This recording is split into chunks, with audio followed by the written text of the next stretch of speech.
I become convinced that 9/11 was a sham. It was a put-up job. It was a staged event. The whole thing was phony from beginning to end. Everything the government has told us about 9/11, virtually without exception, is false. Now I'm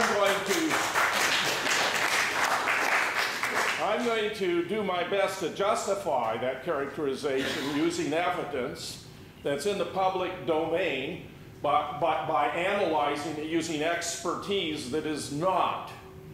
And I'm very grateful to Mel for inviting me here. I have been flown around the world. I was flown in 2006 to Athens with my wife, all expense paid, to be put on television for 3.5 hours. It was broadcast worldwide by satellite.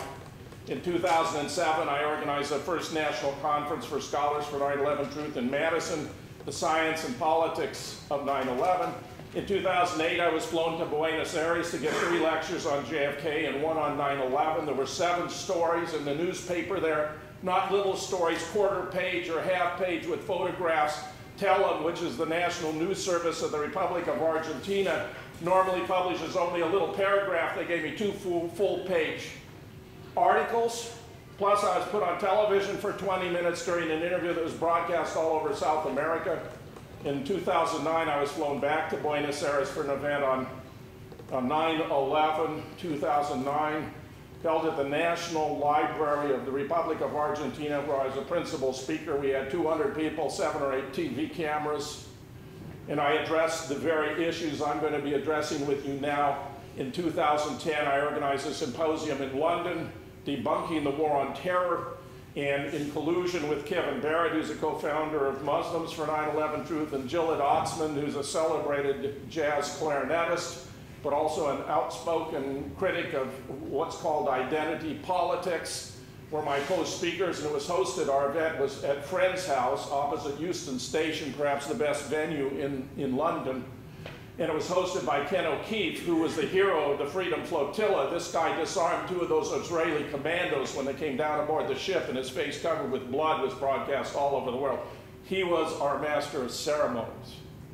So when the Itasca 9/11 Truth and Justice Committee contacted me, I thought, what could be more appropriate than come up to Duluth and share with you what we have been able to find through this collaborative research, in which I profoundly believe, because none of us have enough expertise to cover all the different areas that are involved here. Now, the bottom line that I'm going to seek to explain to you today is that the crashes, the alleged plane crashes, are the key. That there are ample indications that they were fabricated or faked one way or another, some in more subtle fashion than the others. So we're going to begin with some video clips that relate to what was broadcast on 9/11. Now, the first clip begins with the interruption of MASH. What could be more appropriate than that? They have a news flash. They take it from MASH, and all of a sudden you're in New York. Now listen carefully. You got a guy there who was on the scene who says, a bomb, it was a bomb, down a plane, a bomb. And the guy says, the reporter says, yeah, well, we saw the plane on television, okay? Listen to Jamie McIntyre. He's out there at the Pentagon, and he's being asked by his anchor. The anchor says, well, tell us about this plane crash. And Jamie says, well, you may think a plane crashed there, but from my up-close inspection, there's no indication that any plane crashed there. And then we're taken out to Shanksville. And this guy is, questioning a reporter, one of the first on the scene, and there's another who gives an identical report. And what's he say? Well, there's a hole in the ground, but there's no indication that any plane crashed there. Think about it. These guys were there. Listen to what they have to say. No second plane. It was a bomb. Bombed another building, not second plane. That was a bomb. Who said the second plane? That's what we're told, the second plane. No, we saw it on television. I saw everything. All right, well, thanks a lot. This is...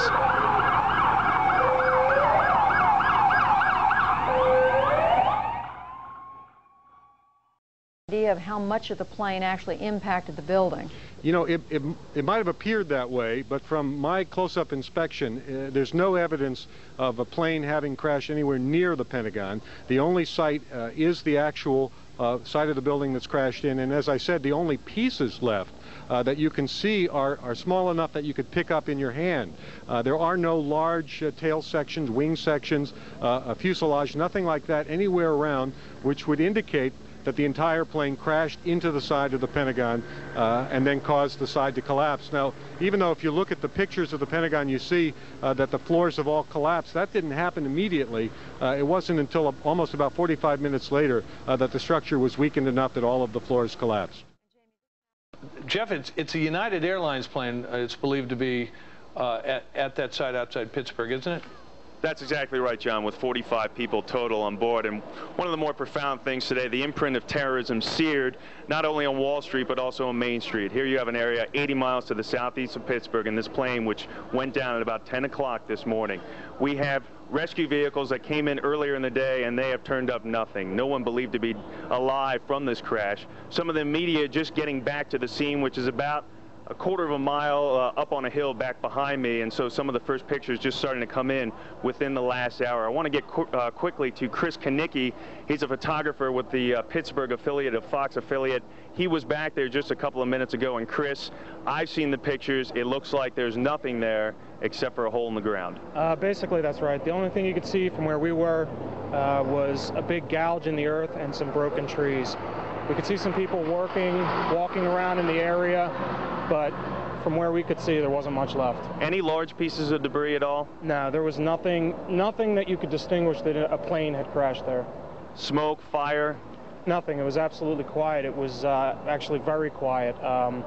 Nothing going on down there, no smoke, no fire.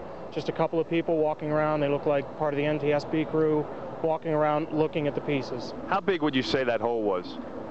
From my estimates, I would guess it was probably about 20 to 15 feet long and probably about 10 feet long or 10 feet wide.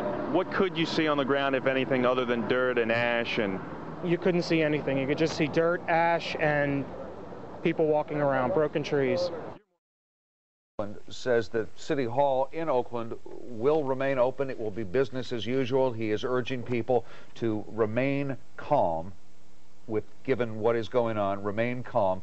Oakland City Hall will remain open, but in San Francisco, City Hall has been closed. We're also just getting word here now that a second United Airlines jet, Flight 175, from Boston to Los Angeles, is now missing. Again, if you're just joining us, there have been 4 separate plane crashes. 3 of those planes were en route to California. 2 were heading to LAX. The 3rd was heading to San Francisco International Airport. That was specifically the one heading to SFO, United Flight number 93 from Newark to SFO. It apparently crashed in Pennsylvania, fairly close to the border of Maryland and not too far from Camp David. Why is that significant?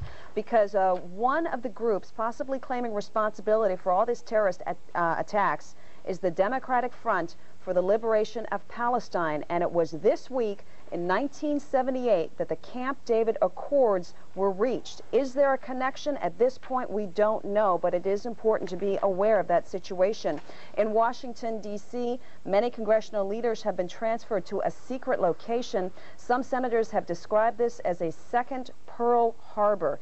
And President Bush was in Florida this morning, but he made a brief announcement when the first attacks were clear on the World Trade Center, and he was heading back to Washington, D.C. At this point, we don't know exactly where he is. They're not really broadcasting that information, but we are told that the president is safe right now. We're waiting for a press conference to start in San Francisco from the Office of Emergency Services. 175 hitting the South Tower. Watch this. Just watch this and see if anything strikes you as remotely odd about the impact of this plane to this building. You'll see it twice.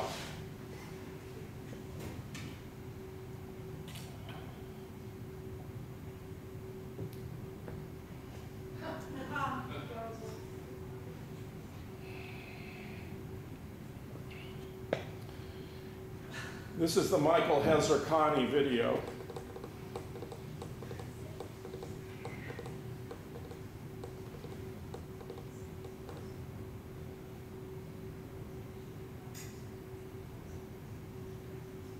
I'm going to say quite a lot about these as I proceed, so I just want you to see the footage that was broadcast on television that day. Here's another. Remarkably enough, there was a fellow right at the base of the South Tower. But for Evan Fairbanks, this is the image that will haunt him and us for the rest of our lives. The image of that flame just coming out of nowhere, coming into the frame and disappearing into the side, into the south side of the tower, as if a floor had been hollowed out and it was a hanger that it was just laying in. We've seen these images in movies and we know that it's all artificial and Hollywood makes it. And it's hard to put together that it's real this time.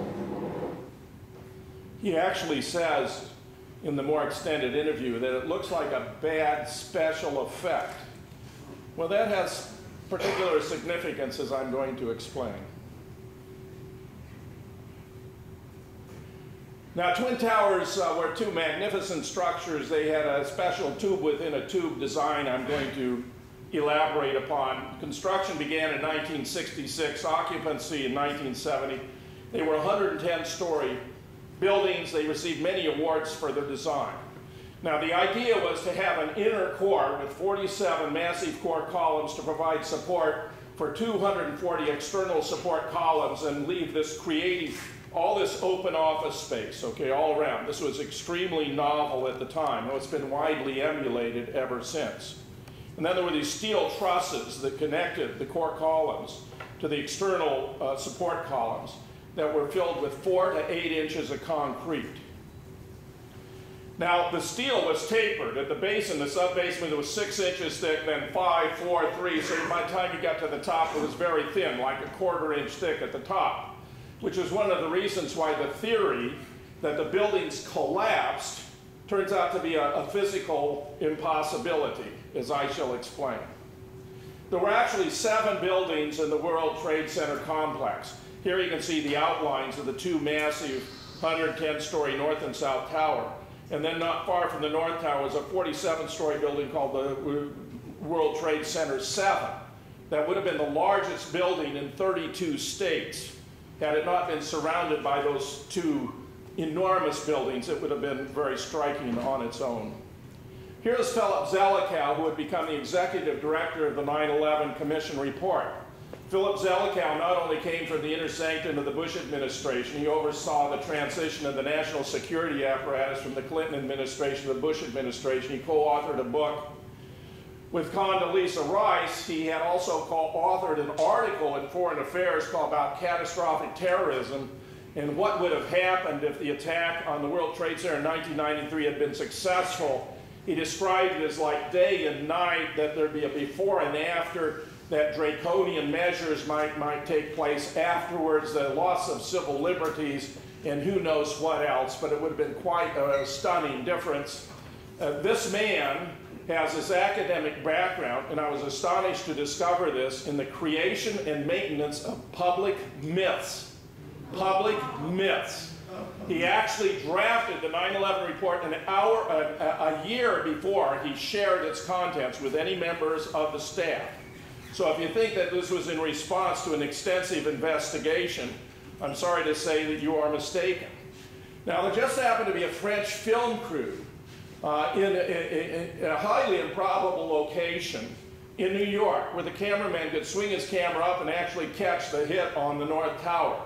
It's important to realize this was not broadcast on 9/11. It was not broadcast on 9/11. Leslie Raphael, who is a Scottish student of 9/11, has discovered about 100 improbable coincidences that had to be satisfied to find a location in New York where a cameraman could simply pan up and catch what was going on here.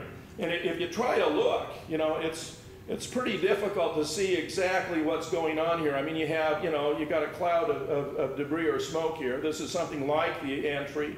There's something getting close. It's very obscure what's going on here. So if you slow it down, I mean, this is what it should have looked like if a Boeing 767 was involved. Now, a 767, there were 2 in New York. The 2 hits in New York both involved 767s. They hit in Shanksville, the alleged crash in Shanksville, and at the Pentagon were 757s. And this may be to keep things straight in the minds of those who were plotting these events. But here's what it ought to have looked like if you had a 767, okay? The building's 208 feet across, and the 767 has a wingspan that's around 156 feet. So it should cover a lot. This is what you actually get when you do a time sequence. Do you see a Boeing 767? There's a sequence of images here, but it's very obscure and difficult to sort out what it is. It's a flying something. One student, Rosalie Grable, who did this time sequence, has referred to them as flying whatsits, just to indicate that it's very hard to tell. There was this enormous smoke, and after the smoke and explosion cleared, you had this cutout in the building. But it's interesting that the cutout has kind of a flattened V shape, whereas the impact, as close as you can get to it, has this very distorted, kind of like an elongated Z shape. And it looks as though the smoke and the obfuscation was an opportunity to create this kind of cutout. In fact, later on, there was an extension here, shown in the circle, that wasn't present in the beginning. So it looks as though there was an effort made to make it look more like a cartoon cutout. I mean, you have to go back to Wile E. Coyote and Roadrunner cartoons to find a precedent for this, where, you know, Wile E. Coyote would race through a boulder and you'd have a perfect silhouette of a coyote. Well, if a plane had hit this building, you would not get a perfect silhouette of a plane, and yet that's what they gave us, a perfect silhouette of a plane. Here is 175. We see that from the Fetzer footage, you have the plane approaching the building. Now, it's fascinating that multiple sources, the Royal Air Force, the FAA, the U.S. Marine Corps, have calculated the flight of this plane at 160 miles an hour. Now, it's interesting that this 160 miles an hour happens to be the cruising speed of a 767 at 35,000 feet. Now, air gets more tenuous the higher the altitude. At 700 to 1,000 feet, which is what is going on here, the air is 3 times more dense than it is at 35,000 feet. The turbines can't suck the air through the engines fast enough to allow it to fly 560 miles an hour and begin functioning as brakes. A very detailed analysis of why this is an impossible speed has been given by John Lear, for example, the son of the designer of the Learjet, who holds 16 world speed records and is qualified in every area of airplane maintenance. Notice here, if you did a frame-by-frame advance, you find the plane is halfway into the building. And look what's so interesting. It's halfway into the building. You don't see any signs of any damage to the building. You don't have the wings breaking off. You don't have the tail breaking off. You don't have bodies, seats, or luggage falling to the ground. And that's quite startling, because this plane is approaching this building at an angle and intersecting with 8 different floors. Remember those steel trusses connected to the core columns at one end, external column, with 4 to 8 inches of concrete? Each one of those floors represents an acre of concrete. This is intersecting with 8 different floors. You can count them, 8 different floors. That's a huge amount of resistance. And we all know by Newton's laws of motion, okay, that you're going to have an equal and opposite reaction. In other words, this plane flying at an alleged 560 miles an hour into this building, which weighs 500,000 tons, and is stationary, would have the same effect if the plane were stationary and the building weighing 500,000 tons were to hit it. When people resist the consequence here, namely that we're watching an impossible entry into the building in violation of Newton's law, they try to suggest, well, maybe it was a special plane. But the fact is, no plane could make an entry into this building with its intricate lattice structure, providing this massive resistance without crumpling. The aluminum would have crumpled, the wings broken off, body seats, luggage fall to the ground, none of which happened. You're even there with Evan Fairbanks looking straight up at the plane. Zoop! It's gone. It just goes into the building. In fact, we have studied both the Fetzer and the Evan Fairbanks videos and discovered that the plane passes its entire length into the building in the same number of frames it passes its entire length through air. Which means that this massive 500,000-ton building provides no more resistance to the path of this plane than air, which is such an obvious physical impossibility that I cannot imagine anyone, once they understand that point, could possibly imagine that what we're seeing is a real plane entering a real building.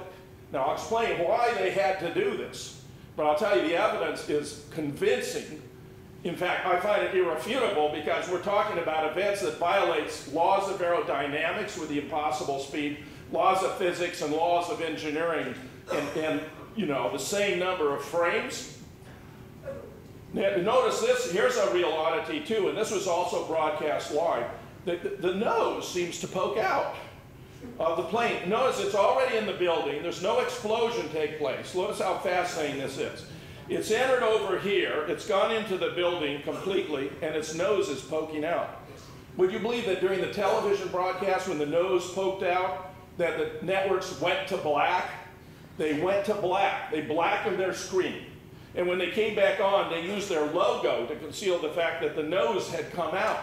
Now, the nose of a commercial airline like this is the most fragile part. It's filled with sensitive electronics.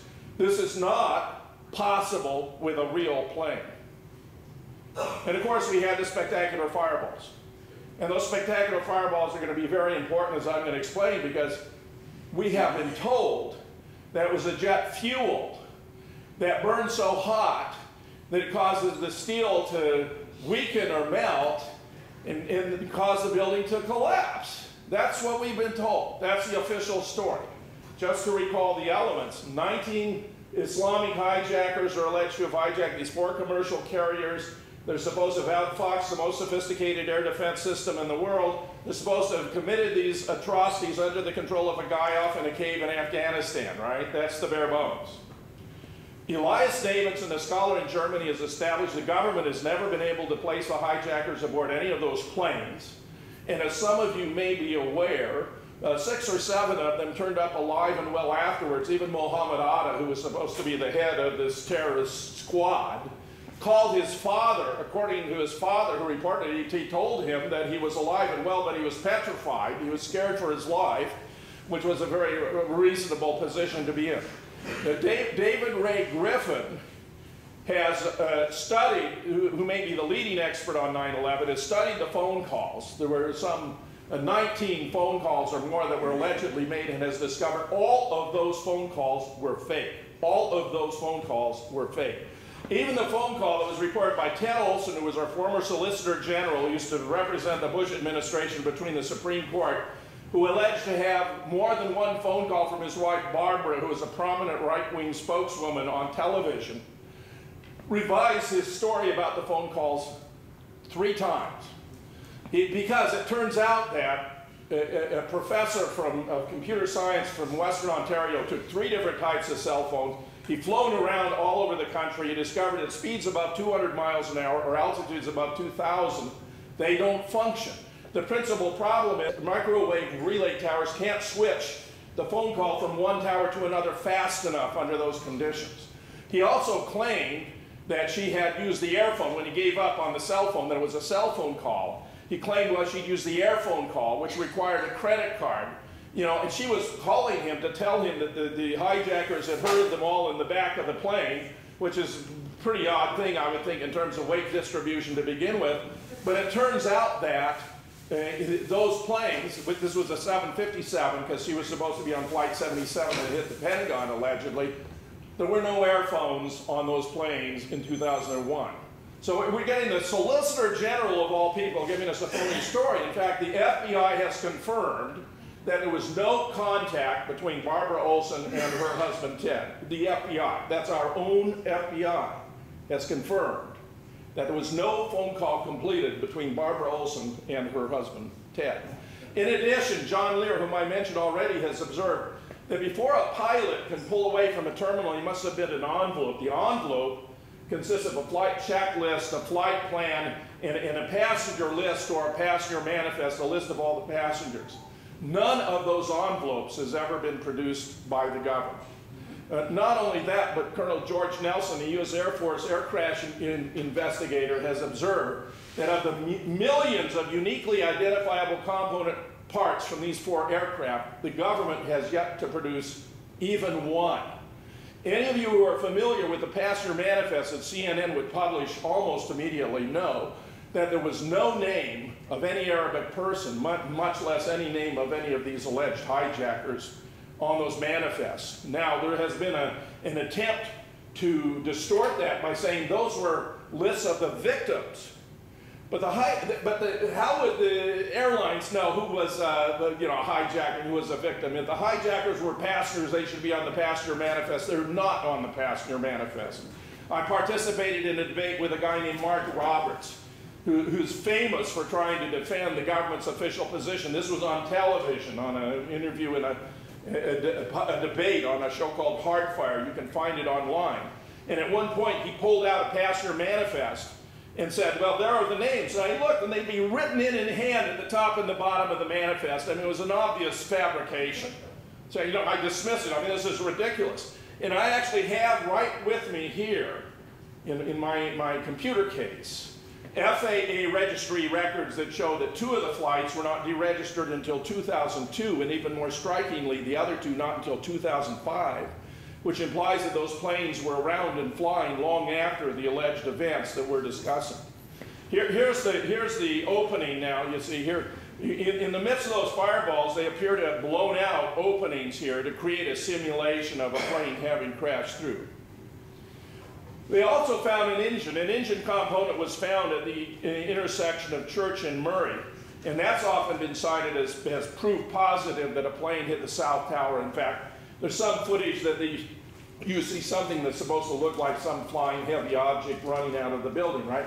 I mean, look, the windows were only 18 inches wide. The architect who designed them had a fear of heights. I mean, this is fascinating. He made the windows only 18 inches wide, and they're set within frames. Space between the support columns, the steel support columns, was 1 meter. A meter is about 10% more than a yard, right? So we're talking about 18 inches being less than half of the space between the support columns. And of course, there were no windows between different floors, which means that more than half of the building had no windows. More than half of the building had no windows. So if you're talking a plane hitting the building, and talking about all the parts going through the windows, well, that was not only improbable, but most of the plane would not have passed through those little windows, or the parts of the building that didn't have windows, except the engines. So it is plausible to claim that an engine might have been found, and here at the corner of Church and Murray, there was such an engine part. Now, it has been determined that this part did not come from a 767, so it's the wrong kind of engine. Not only that, but Fox News was there and discovered there was a van where individuals with FBI vests were unloading something heavy. One apologist to the government says, well, how do you know they weren't picking it up? And I say, well, it's obvious because it was there later. Okay? So Fox News really did us a benefit here. They actually caught these guys in FBI vests, who I presume were indeed FBI agents, planting this part of an engine, except the engine is the wrong type of engine for the type of plane. It's under a building scaffolding. You can't see it here. Not only is the scaffolding undamaged, but the sidewalk, which would have been massively shattered had the heavy object hit it from that distance, is perfectly intact and normal. So we have here, see, it's a Hollywood-style prop. We have a prop here. Now, this is Frank DiMartini, who was a project manager, explained that the buildings were designed to withstand the impact of the then largest commercial carriers, which were Boeing 707s. He said the intricate lattice structure was such that the building could have sustained multiple hits by the then largest commercial carriers, and its integrity would not have been threatened. There would be local damage, but its integrity would not have been threatened. So I compare the 707 with the 767, and they turn out to be very comparable in their mass and their fuel capacity. And actually, the cruising speed of the 707 is even greater than the cruising speed of the 767. Shown here is 530, though in the videos it's 560. Which means that if they had both hit at their cruising speed, more damage would have been done by a 707, which the buildings were designed to withstand. George Bush was in Booker Elementary School in Bradenton, Florida. My wife and I and our daughter lived in Bradenton, Florida for 5 years. I know Booker's school. He was engaged in a classroom with elementary children when Andy Card came in to tell him that the second hit had occurred and America was under attack. his expression did not change one iota. He remained sitting in the classroom with a book about a little girl and her pet goat. For 7 minutes, he didn't excuse himself. And get this, later on, he would on 2 different public occasions say, when I saw that pilot hit the first tower, he said, I thought to myself, what a terrible pilot. Well, it was about 25 minutes between the first hit and the second hit.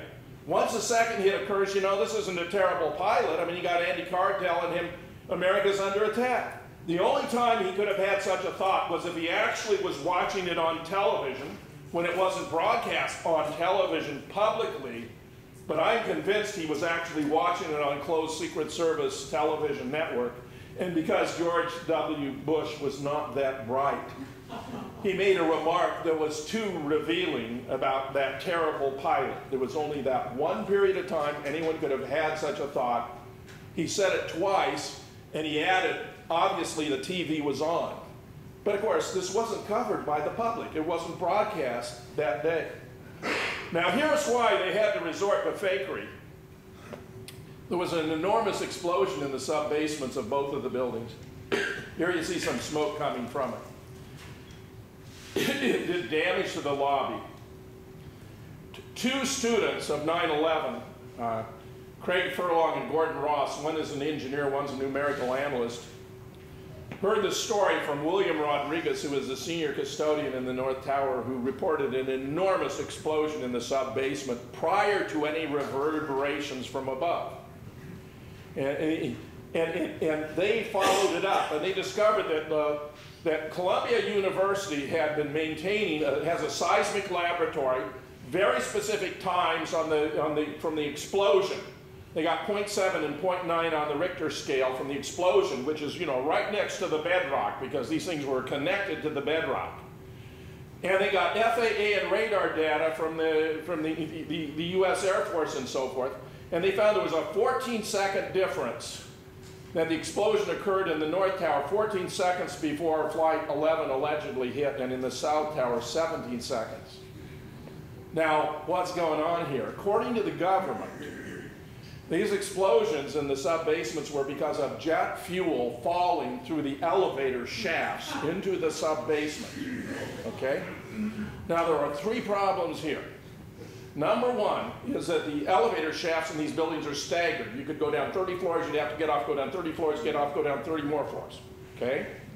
There are 2 elevator shafts go up and down. One of Willie's friends, a fellow custodian, was in one of the elevator shafts in the North Tower. He survived. He would have been roasted, dry roasted, if this fuel had fallen down that elevator shaft. And then, of course, there was a timing problem, the 14 and 17 second. So what they were doing was fabricating an explanation for these explosions in the sub-basement that were set off by independent demolitions that had nothing to do with the plane. But they had to have an explanation that the public might buy. And there were several reasons why they had to resort to fakery.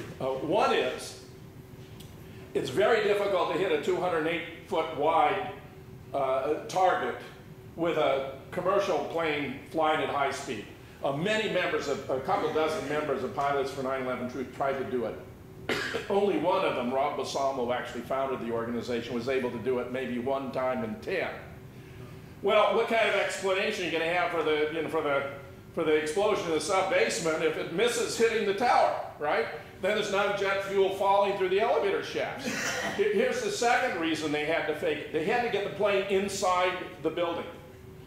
Why did they have to do that? Well, suppose what had happened was real. If it had actually hit, when you got those 8 floors of horizontal resistance, the plane would have crumpled, the wings broken off the tail, body seats, luggage, it wouldn't have gone into the building, which means that there wouldn't have been any plausible reasons why the buildings could have collapsed. They had to get the plane into the building to have an explosion that could later be cited to be the purported reason why the buildings collapsed, and also the explanation for the explosions in the sub-basement. They didn't get it quite right, but that is what they were attempting to do.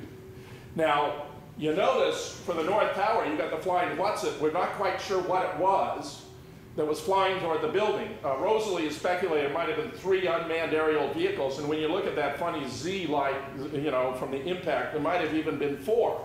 Something was there.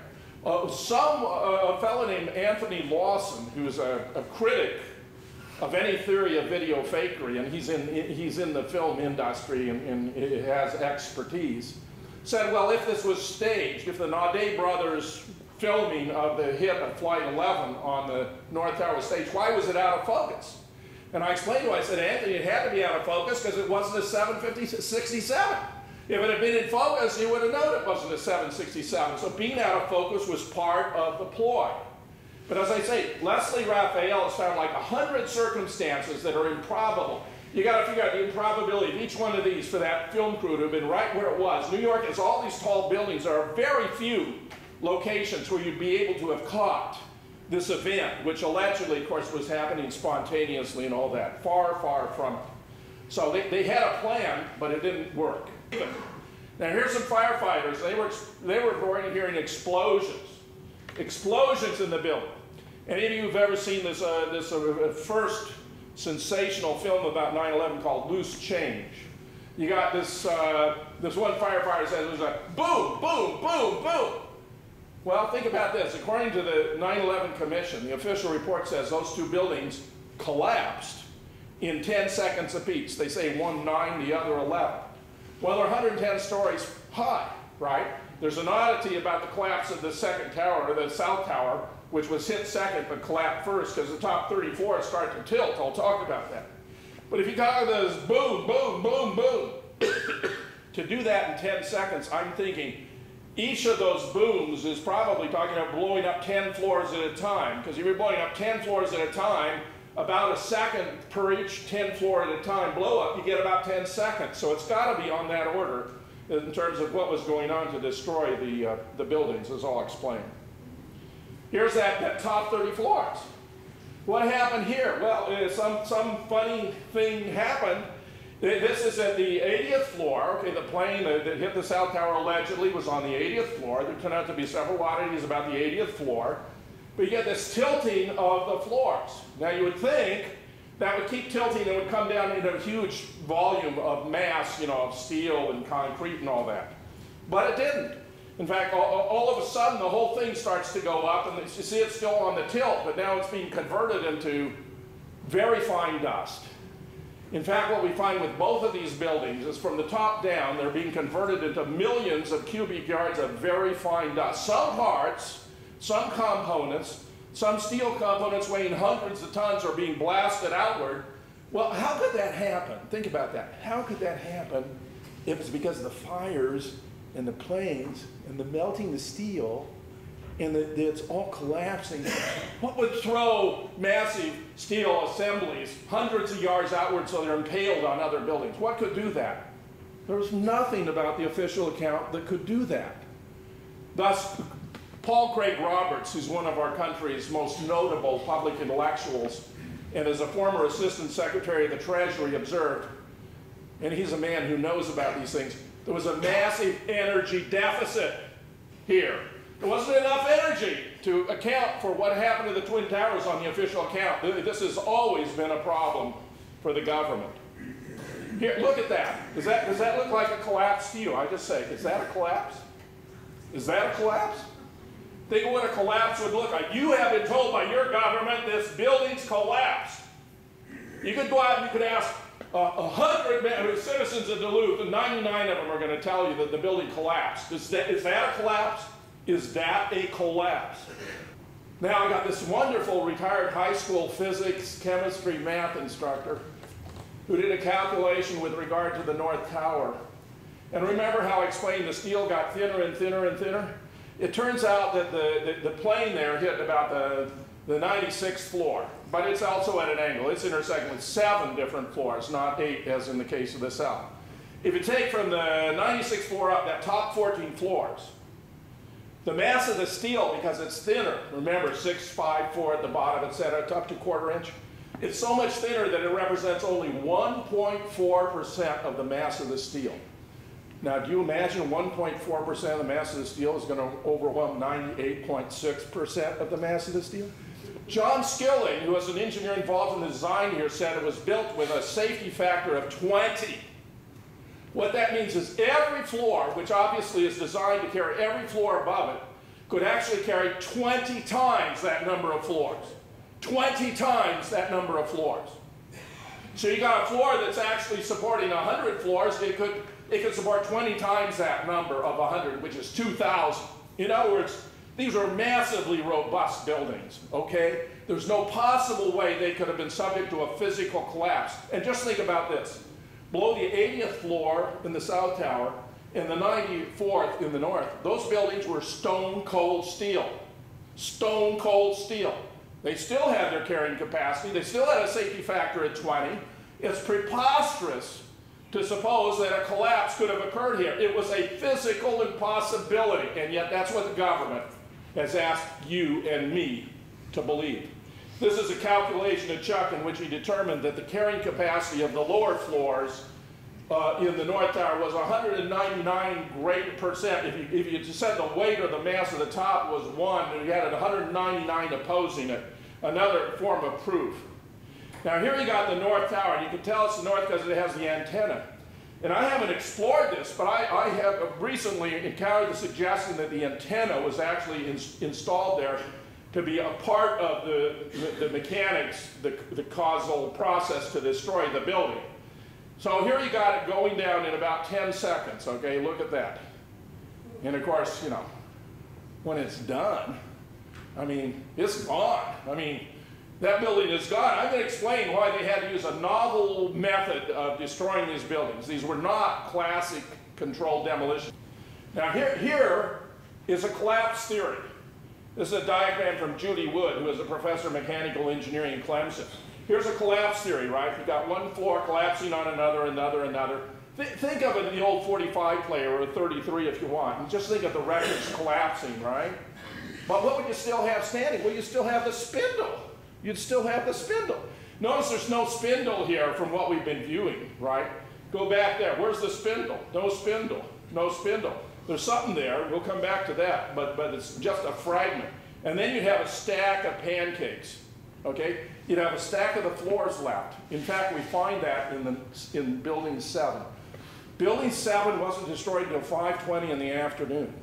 It was 47 stories. We find from experiments with controlled demolition, based on past experience, if you destroy a building, a structure, you can have a debris pile about 12% of the original. 12% of 47 stories would be 4.7 plus another 2%, you got about 5.5 floors. We had that at Building 7. I'll show you. But in the North and South Tower, we had nothing. This is a pancake collapse. Okay, Pakistan, right? They have these concrete slab structures which are typical. No steel structure high-rise, by the way, has ever collapsed due to fire before 9/11. No steel structure high-rise has ever collapsed due to fire after 9/11. And as our research has shown, no steel structure high-rise collapsed due to fire on 9/11. But this is what a pancake collapse would look like. Now here's the alternative. Judy is engaged in comparing biological or natural structures with artificial man-made structures. And the way she has described it is it's as though you had two enormous trees that were turning to sawdust from the top down. Okay, turning to sawdust from the top down. I'll explain another significant difference between Building 7 and the Twin Towers. In the Twin Towers, all the floors remain stationary, waiting their turn to be blown to kingdom come, in the memorable phrase of Morgan Reynolds. But in the Building 7, all the floors fall at the same time. They all fall at the same time. Not in the North and the South Tower. They're all stationary. They all wait their turn. Building 7, they all go at the same time. Typical of a classic controlled demolition. So what was going on in the North and South Tower was something quite different. When it was all done, Father Frank Morales, who was a first responder from St. Mark's Episcopal Church in the vicinity, came on my then radio show. I now have my 4th radio show. But then when I had Father Frank on twice, 2 different times, he explained the buildings were destroyed below ground level. Below ground level. You should have had, if it was a collapse, 12% of 110 floors. which would be 11 floors plus a few more. So you should have 14 or 15 floors, but they were destroyed below ground level. So something very strange was going on. Here's the North Tower, just to see it again. Look at that. 10 seconds. Now, Judy also calculated how long it would take if you just dropped a bowling ball from the top of one of these towers under, free fall conditions. Here we're assuming a vacuum because we're using Galileo's law of free fall. The distance fallen equals 1/2 the gravitational constant times time squared, which means as it falls faster and faster. Okay, so first second 1 unit, but the second second 4 units, the third second 9 units, and all that. Okay, and it would take 9.22 seconds. 9.22 seconds for a bowling ball dropped with nothing between it and the ground to hit the ground. 9.22 seconds, nothing between it and the ground. And yet we're talking about buildings that collapsed that were destroyed in 10 seconds. And yet there were, 80 stone cold steel in the south and 94 stone cold steel in the north. What's going on here? Something's fraudulent. Suppose you had a collapse and a floor pancakes hits the next floor, pancakes hits the next floor, pancakes hit the next floor. Even if you assume it was instantaneous, okay, the one falls and another falls and another falls, but it's instant, right? You lose that time squared benefit. And then if you calculate the amount of time it would take, it would have been 96.7 seconds. Now, it's fascinating that Underwriters Laboratory certified the steel used in the North and the South Tower to 2,000 degrees for 3 to 4 hours without suffering any harm at all, without weakening, without melting. No problem, 3 to 4 hours at 2,000 degrees. Well, the National Institute of Standards and Technology studied 236 samples of steel from the towers.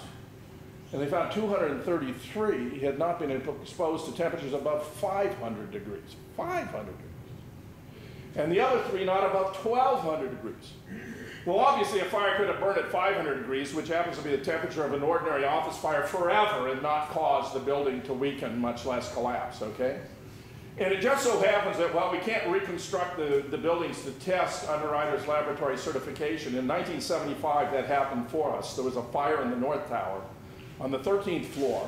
It burned intensely for 3 or 4 hours at 2,000 degrees. And when it was over, they didn't have to replace any of the steel. In fact, this was when they installed the sprinkler system. And let me tell you the reason why they had to have that explosion in the sub-basements that Willie Rodriguez described. He came to Madison, where I now live, and gave a talk about his experience. And when we went to dinner afterwards, he told me about watching the water fill up in the sub-basement. And I realized then they were draining the sprinkler system. If they hadn't drained the sprinkler system, it would extinguish these very modest fires, and they would have had a pseudo-explanation for why the building collapsed. And as you already know now, the building didn't collapse. But they have conveyed that impression to the American public. And this is called lying through your teeth. Okay? It's phony. It's rubbish. It's not even possible that these buildings could have collapsed, given their design and the conditions that were present. And in 1975, we actually had an empirical test, history did it for us, that vindicated the Underwriters Laboratory certification that the buildings could withstand 3 to 4 hours at 2,000 degrees. Now notice, not only has the NIST, the National Institute of Standards and Technology, certified that the fires weren't anywhere near that hot, but they only burned in the South Tower for about an hour and the North Tower about an hour and a half, which means that the fires did not burn hot enough nor long enough to cause any damage to the steel. It's a hoax. And look at that. Does that look like a collapse? Notice stuff is being blown upward, it's being blown outward, and when it's all done, this building is being converted into millions of cubic yards of very fine dust. And the reason why they had to do that is the key to understanding why they had to resort to this novel mode of demolition. Look at that. That's one of the most fascinating photographs of all 9/11. Look at that. And the government would have you believe there was a collapse in jet fuel-based fires. Jet fuel is made of kerosene. Sounds imposing, jet fuel. Jesse Ventura, our former governor, has a gift for making complex points in a simple way. He observes that propane burns hotter than kerosene, and yet his camping stove, which burns propane, doesn't melt when he uses it.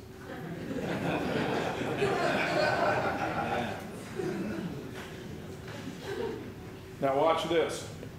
Here's a remnant of the North Tower. Just watch this.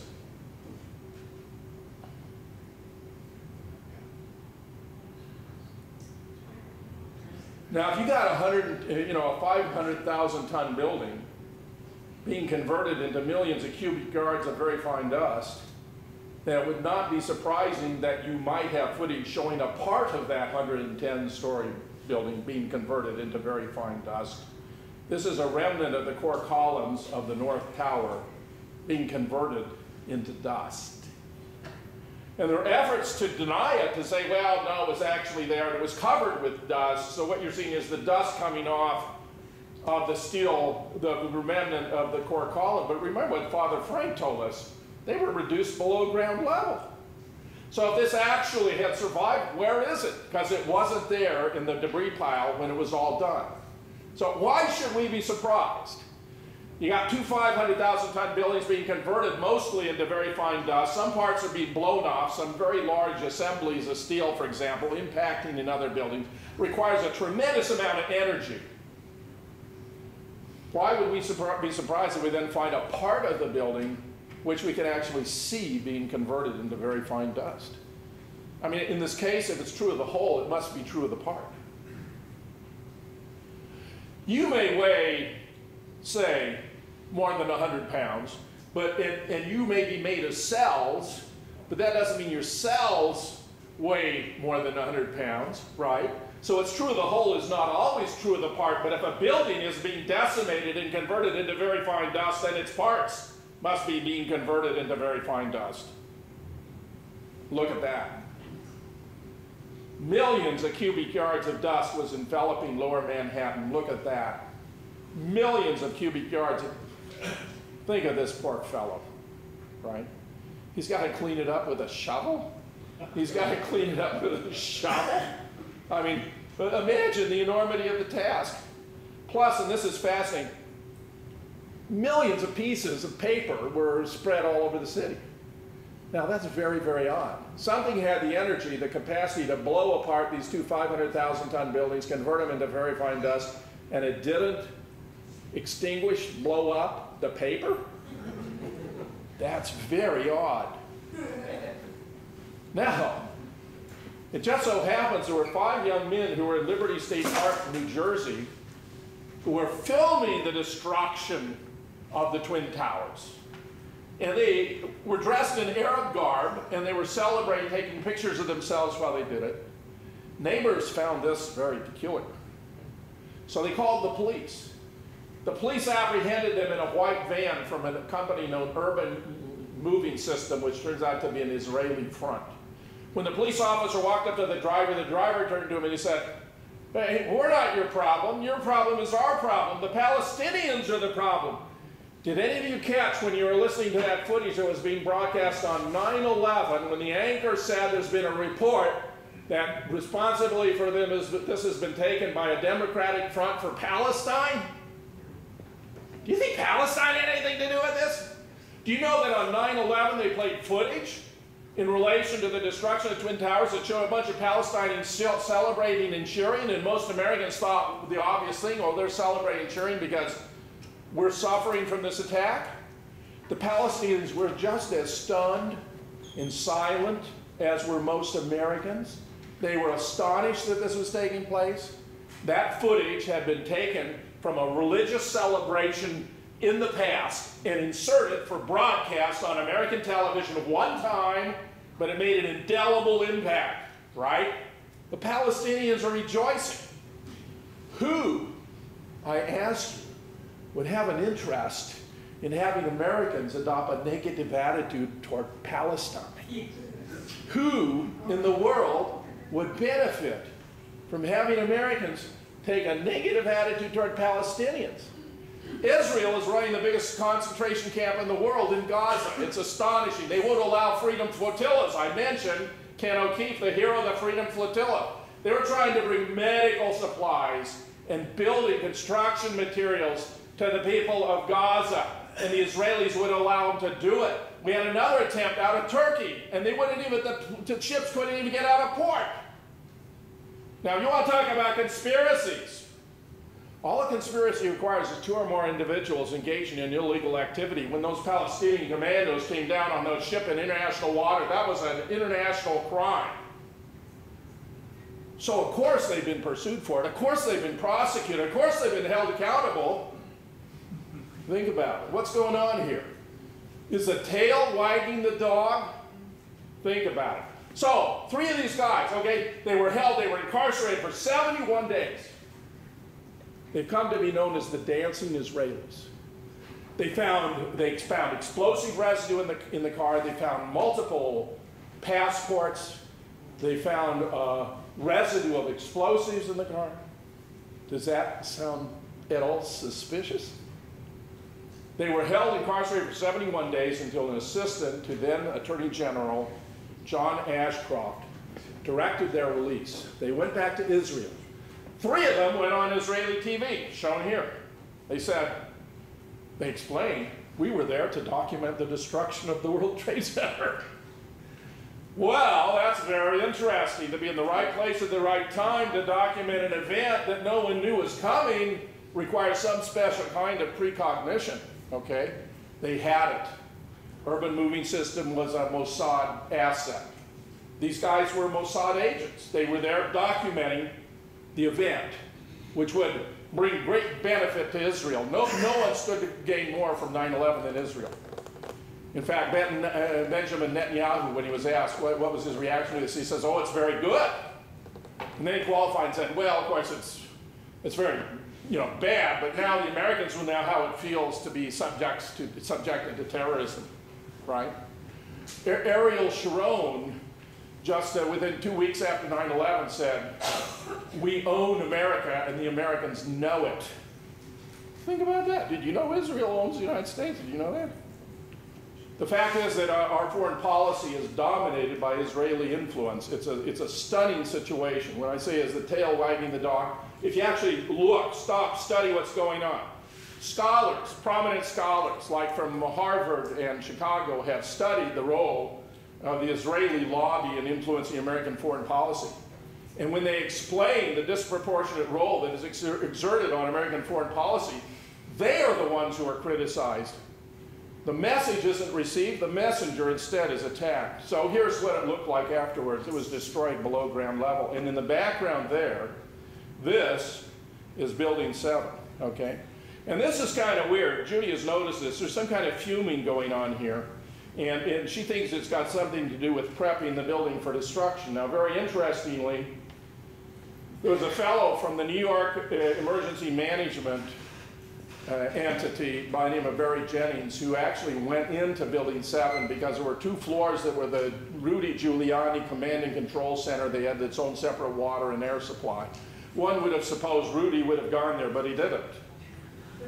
Not only did he not go there, but he said somebody told him that the Twin Towers were going to collapse, which would have astonished any structural engineer in the world, since nothing like that had ever happened before or since, nor, I dare say, on 9/11. But when Barry Jennings went in there, some fireman came along and saw him. He was looking at still steaming coffee, half-eaten sandwiches. He said, we got to get you out of here. He said there were explosions going on all over inside the building as they got out. That one staircase actually collapsed under him. That he felt himself stepping over dead bodies. He couldn't see them, but he could feel them. They got him out of the building. He gave interviews. You can go onto YouTube.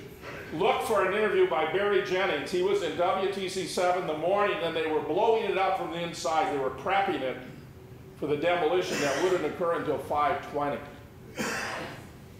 And here is the building itself. It had very modest fires. Now, the interesting thing about this building is it may be the most robust building ever designed in the history of civil engineering. It was put up over 2 enormous electrical generators to provide electricity for lower Manhattan. Although even in the Twin Towers, they used steel beams for the core columns that were hollow at the center. In this building, they used solid steel beams. Even though the hollowed out give nearly as much support, they wanted this building to never collapse.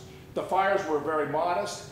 The claim has been made that it was because of a couple of diesel fuel tanks. Well, diesel fuel tanks were in the building, but diesel burns at a very low temperature, and diesel is non-explosive.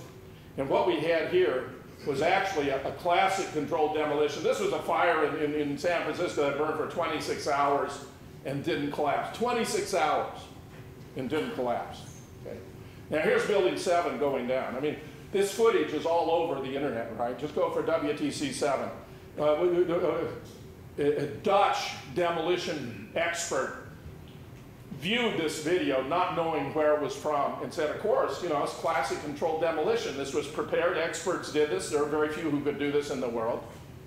And when he was told it was from 9/11, he was just floored.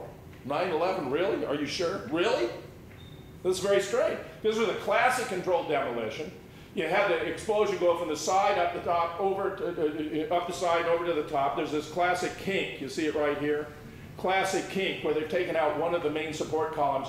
So if the building starts to fall one way or another, it'll tend to fall inward. And this came down in its own footprint. And looky there, we got 12% debris from Building 7, just as we would expect. But what we did not find with Building 1 and 2, with the North and the South Tower. This is Larry Silverstein, very interesting fellow. He's known as Lucky Larry. Here's an illustration. He took possession of the World Trade Center 6 weeks before 9/11. He immediately insured the building against terrorist attacks for billions of dollars. And for an investment of $114 million after the terrorist attack alleged, because there were 2 planes, he claimed double indemnity, and he wound up with $4.4 billion or more, okay? 114 million yields 4.4 billion. And you can tell me where I can get a deal like that. First time into private hands, very strange. He's changed the security firm that had been conducting security for the World Trade Center from its inception.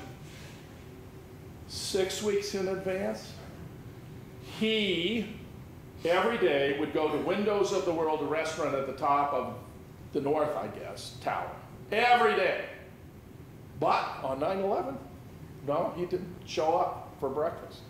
Isn't that interesting? It's almost as though he knew something was going to happen. Now here's Jane Stanley. This is a reporter for the BBC. At 4:57, she was reporting that the Solomon Brothers building had collapsed. And look at this. What do you think that is over her left shoulder right there? 4:57. Busted. There's Building 7. The Solomon Brothers, see, was another name for Building 7 because Solomon Brothers had bought up, 20 floors or whatever. In fact, they didn't like the arrangement, so they rebuilt the building inside this building. It was so robust, they completely rebuilt it. I mean, that's just a sign of how sturdy was this structure. It should never have collapsed. So here's Jane Stanley reporting the destruction of the World Trade Building 7 23 minutes before it occurred. So I say, if you want an illustration of collusion between the intelligence agencies and the mass media and the government, I mean, here, the BBC, you can't do better than Jane Stanley on Building 7. Too early. Well, with scientific method, we approach this, try to figure out what happened. There are 4 stages: puzzlement, speculation, adaptation, explanation. Puzzlement, something doesn't fit. I don't get it. They claim it was the planes and the fires, but the fires didn't burn long enough or hot enough. They said it was a collapse, but there was no pile of debris. Something's wrong. Speculation, what's the full range of alternatives? Could have been a natural cause, human causes, conventional, human causes, unconventional. Could have been arson or dynamite or RDX or thermite or thermate, earthquakes or hurricanes. How about unconventional, mini nukes, atomic, hydrogen, 3rd generation, 4th, directed energy, HARP, lasers, masers, other alternatives. You got to adapt the hypotheses to the evidence to calculate their likelihoods. Now, assume an hypothesis is true and ask what's the probability of the effects if it is true. One illustration would be, you find, because detectives use the same principle. You find a body and it's got abrasions around the neck, but it has no knife wounds or bullet holes. So what's the probability this person died from being shot? Well, there's no bullet hole. I think it's fair to say the probability this person was shot is 0. How about being stabbed with a knife? Again, no knife wounds. Probability they died from being stabbed by a knife, 0. How about strangulation? Well, there are abrasions around the neck, obviously greater than 0. So if you compare the likelihoods, the hypothesis with the highest likelihood is the preferable hypothesis. But you're not entitled to accept the hypothesis with the highest likelihood until the evidence is settled down. So you send the body off to the morgue, they do a medical examination and discover, although there are abrasions on the neck, the person died from poisoning. Okay? Well, that's just typical in scientific inquiries. If you watch Law and Order, you see these kinds of things all the time, right? That's one of my wife's favorite shows. We could watch 10 Law and Orders in the same day, I suppose. But now, explanation then. When sufficient evidence is available, then the best supported hypothesis is preferable, but it's in the tentative and fallible fashion of science, meaning if you get new evidence, new hypotheses, you may have to revise your view. Well, looky here. Could this be a natural, this could be a hurricane or a tornado or something like that? Well, it was only the buildings that had WTC designations that were destroyed. Well, that's interesting. That's certainly not a natural phenomenon. Here from an aerial view, this is building 6, which had this huge gaping hole in the center. It was gouged out. Here's building 5 that had all these little circular holes. Those are very peculiar. They're actually all over the place. One of Judy Wood's students counted as many as 50 of these little circular holes. I'll show you other anomalies here with respect to the different buildings. Okay, it's building 6. Now there's WTC 7, right? That's all the debris. Well, here's 1.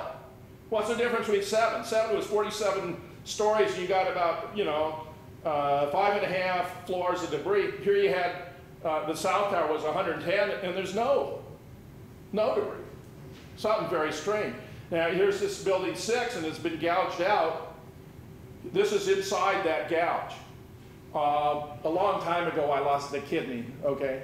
And the surgeon removed it. And when he removed it, there was this open space. I mean, my other organs would settle in, but it's as though there were the surgical operation on this building, and it was just removed from the center.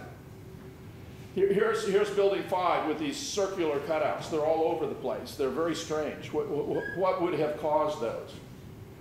Here's building 4. Now, this building 4 had an extension. I'm defining with a cursor here, okay? It had an extension that's completely gone. It's completely gone. So you got half of building 4 and the rest is completely gone. Here's building 3. This was the Marriott Hotel. It's as though some enormous Paul Bunyan took a gigantic axe and gave it a whack. Look at that. What in the world would cause that? And there are these so-called toasted cars. There are cars all over the place. They look very strange. They have certain kinds of, burning and damage, but you have some of them where the back of it is perfectly pristine and the front of it is completely destroyed. Here are a couple others. They look like wet rags, right? So what in the world has caused this kind of damage? Here's yet another. Here's a steel beam that's bent like a pretzel. What in the world caused that? That's some of the evidence that needs to be explained. Now, here's something you have to understand about the destruction of the Twin Towers. They were built inside what is known as the bathtub. See the word bathtub? It was like a dike to protect the basements from being flooded by Hudson River water, okay? If the bathtub had been shattered, the Hudson River would have flooded beneath lower Manhattan. This is the most valuable real estate in the world. It would have gone into the subway tunnels and the PATH train tunnels, which connect New York City to New Jersey, okay? I mean, the damage would have been unbelievable. I mean, catastrophic. So I said, weren't those terrorists thoughtful? They found a way to destroy the Twin Towers without damaging the bathtub. I say, that's pretty clever of those guys. These must be the world's most thoughtful terrorists. And here's the excavation, okay? Here's the excavation where WTC 1 and WTC 2 stood, okay? Now, here's inside the North Tower, excavation of the bathtub. Who would have an interest in destroying the Twin Towers but not damaging the bathtub? Think about it. Now, Twin Towers at this point in time had a problem with occupancy. They also had a problem with asbestos. They were built in the late 1960s, right? They were laden with asbestos. The Port Authority had directed, actually they'd only gone into the private hands, right, 6 weeks before, but there was supposed to be an asbestos excavation. Can you imagine constructing scaffolding around a 110-story building in order to remove asbestos? I think the estimates would have run around $1 billion to do it. Now, Rudy Giuliani was on the spot. I'll tell you, this is really amazing. He had hundreds of dump trucks lined up to start hauling away all that debris right away. But what people don't notice is these dump trucks, which were hauling away all the steel from this site before there'd been any opportunity to examine it, were bringing something in. They were bringing in dirt. This is quite fascinating because over time, and Judy Wood has documented this at her website at drjudywood.com, and now she has a book that documents all this. It's called Where Did the Towers Go?, which is a simply excellent question. The debris pile was actually increasing over time. I mean, look at all this dirt. That dirt wasn't there originally. That dirt was brought in. Now, something similar happened at Chernobyl when the Russians had their nuclear disaster, right? They brought in tons of dirt to try to absorb the radioactivity. And the question that arises here, well, could there have been a comparable problem to deal with and therefore required bringing in tons and tons of dirt? Here is W's brother, Marvin, who was actually on the board of directors of a security firm associated with the Twin Towers security. There was also an Israeli firm named Kroll that was involved here. And there was yet another Israeli firm that was responsible for security at the airports where the planes allegedly took off.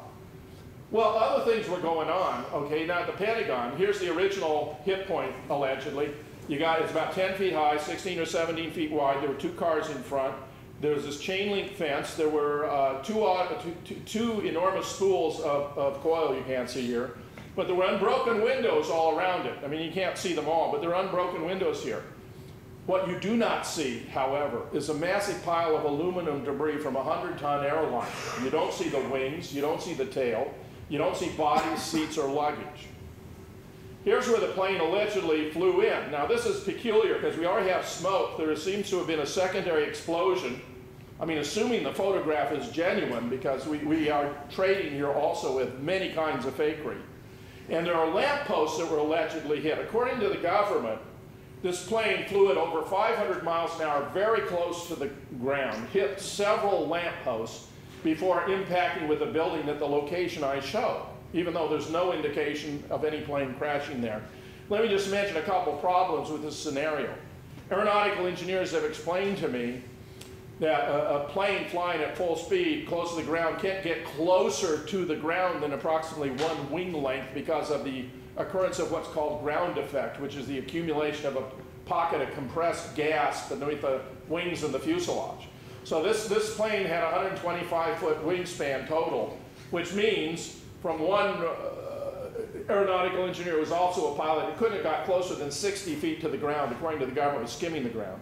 It was actually skimming the ground. There should have been a lot of damage to the lawn, and as I'm going to show you, there's no damage to the lawn. And if a plane had hit one of these lampposts, then it's those old Newton laws again.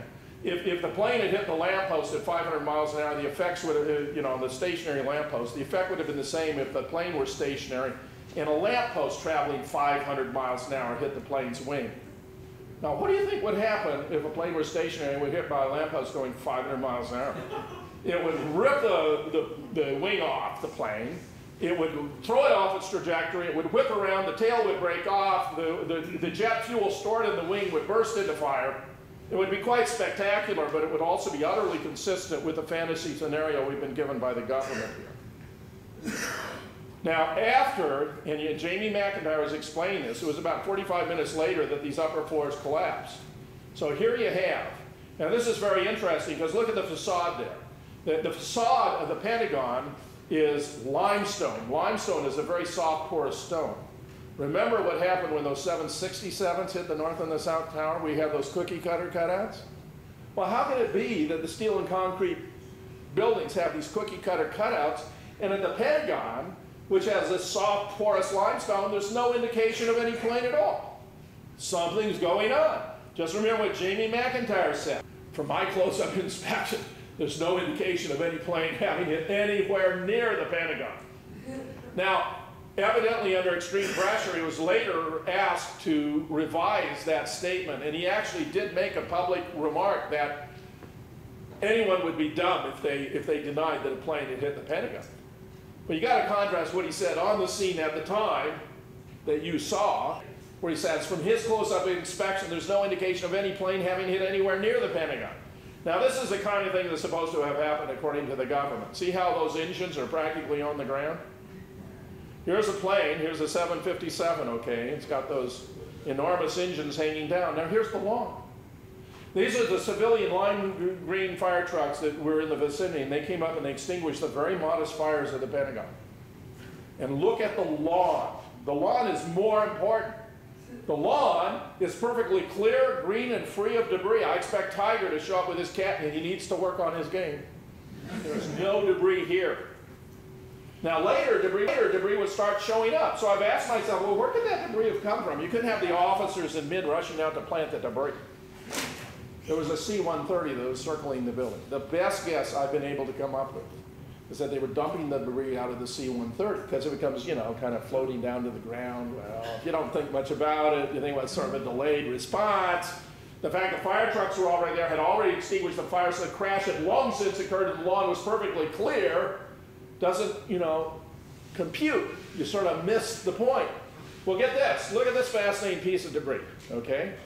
It's from a 757. Now, it shows no signs of fire. The Pentagon initially released 5 frames. There were more than 80 videos, security cameras, that could have shown what happened. The Pentagon didn't release any of those. It released 5 frames. 4 of them are this enormous fireball when the plane is hitting the building. And that's fascinating all by itself, because remember when the planes hit the building in New York, there wasn't any fireball. The plane was already inside the building before it blew up. Remember the north out?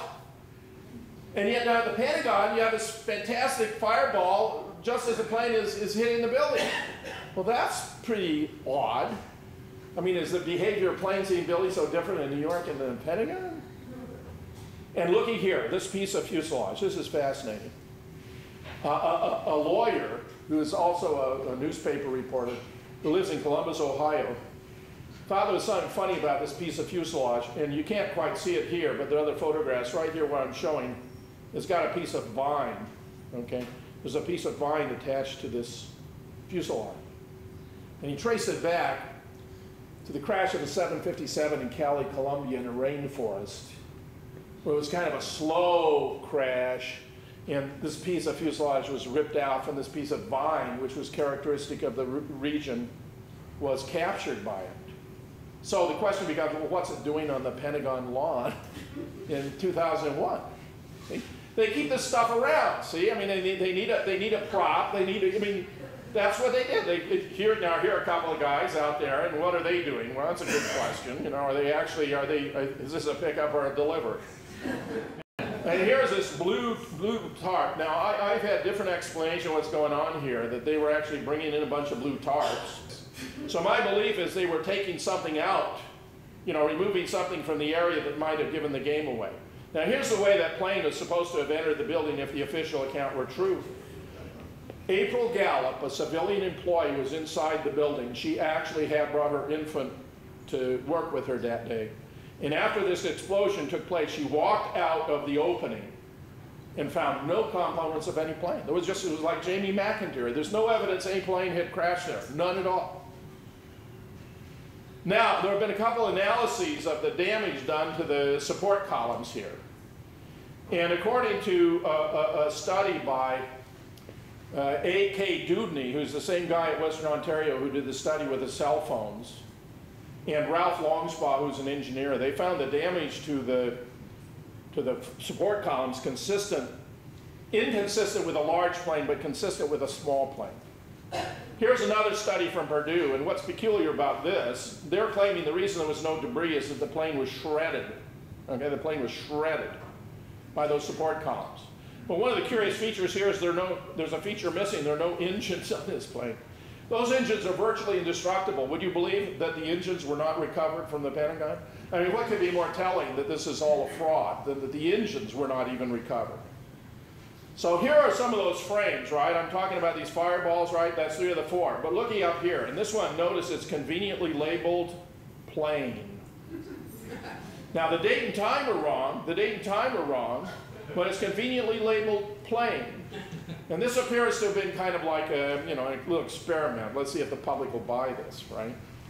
They would eventually release 3 of their more than 80 videos, but none of them had any more of the impact site than these frames, plus the one more of the fireball.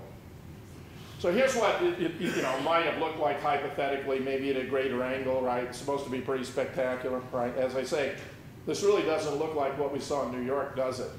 So you might say, well, if one of these is authentic, then since they're completely inconsistent in their depiction of the plane hitting the building, the other must not be.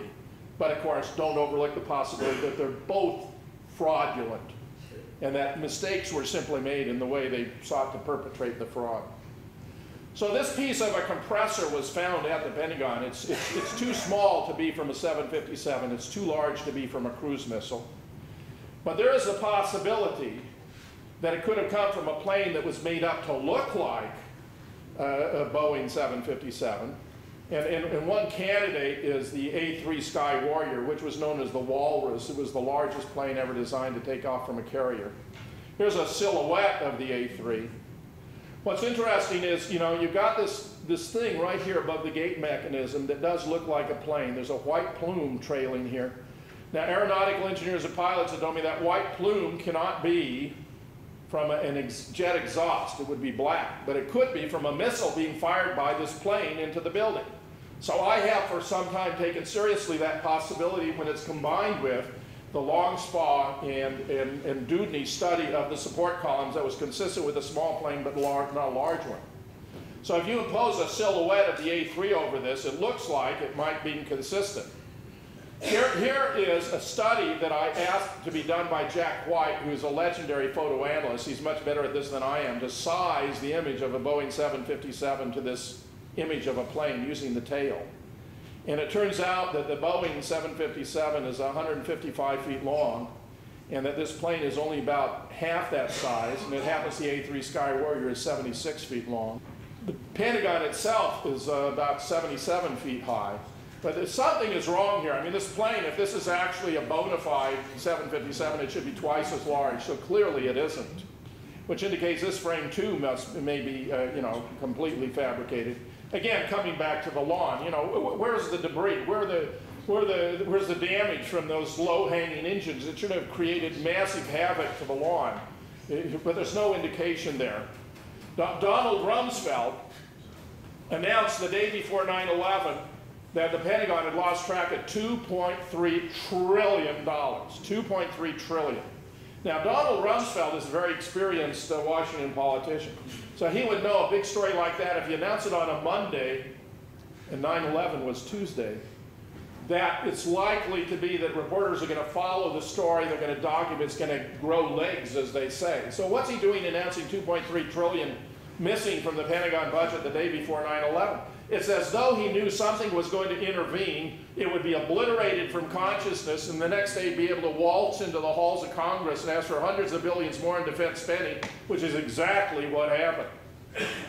So, there was a rumor that the Capitol was next. And the members of Congress and the Senate, they all poured out on the steps of the Capitol, and they looked across the Potomac, and what did they see? They saw billowing black smoke. And I asked myself, billowing black smoke? Where did that come from? I mean, remember the civilian fire trucks had extinguished the very modest fires that had occurred at the Pentagon. And it turned out the billowing black smoke was coming from a series of enormous dumpsters. When I was still here in Duluth, before I retired and moved to Madison in June of 2006, another student of the Pentagon came by and he showed me 44 more frames from a different angle. You could actually see light between the dumpsters in the building. So I say, what's going on here? I mean, if there was a genuine crash of a plane, why are they faking smoke using dumpsters, which is a classic ploy of Hollywood? I mean, this is a special effect. And look at this. We saw all those gigantic fireballs, right? But looky here. This is when they're excavating the part where the floor collapsed. Here, on this floor, there's a wooden stand. It appears to hold an Oxford Unabridged dictionary. It's not even singed. In fact, you don't see any indications here of fire, which has led me to infer that those fireball photographs themselves appear to be frauds. They appear to be faked. And of course, it's entirely possible, therefore, that that image of the plane above the gate mechanism might also be fake, It's certainly not a Boeing 757. Why would a missile be used when you have the white plume? Well, remember that missing 2.3 trillion? The section of the Pentagon that was hit, the West Wing, had just been reinforced. It was like it was made, interesting choice of the terrorists. It was like it was reinforced, okay, so it could take a tremendous impact and not damage any other part of the Pentagon. And that just happened to be the location that these very thoughtful terrorists chose to hit.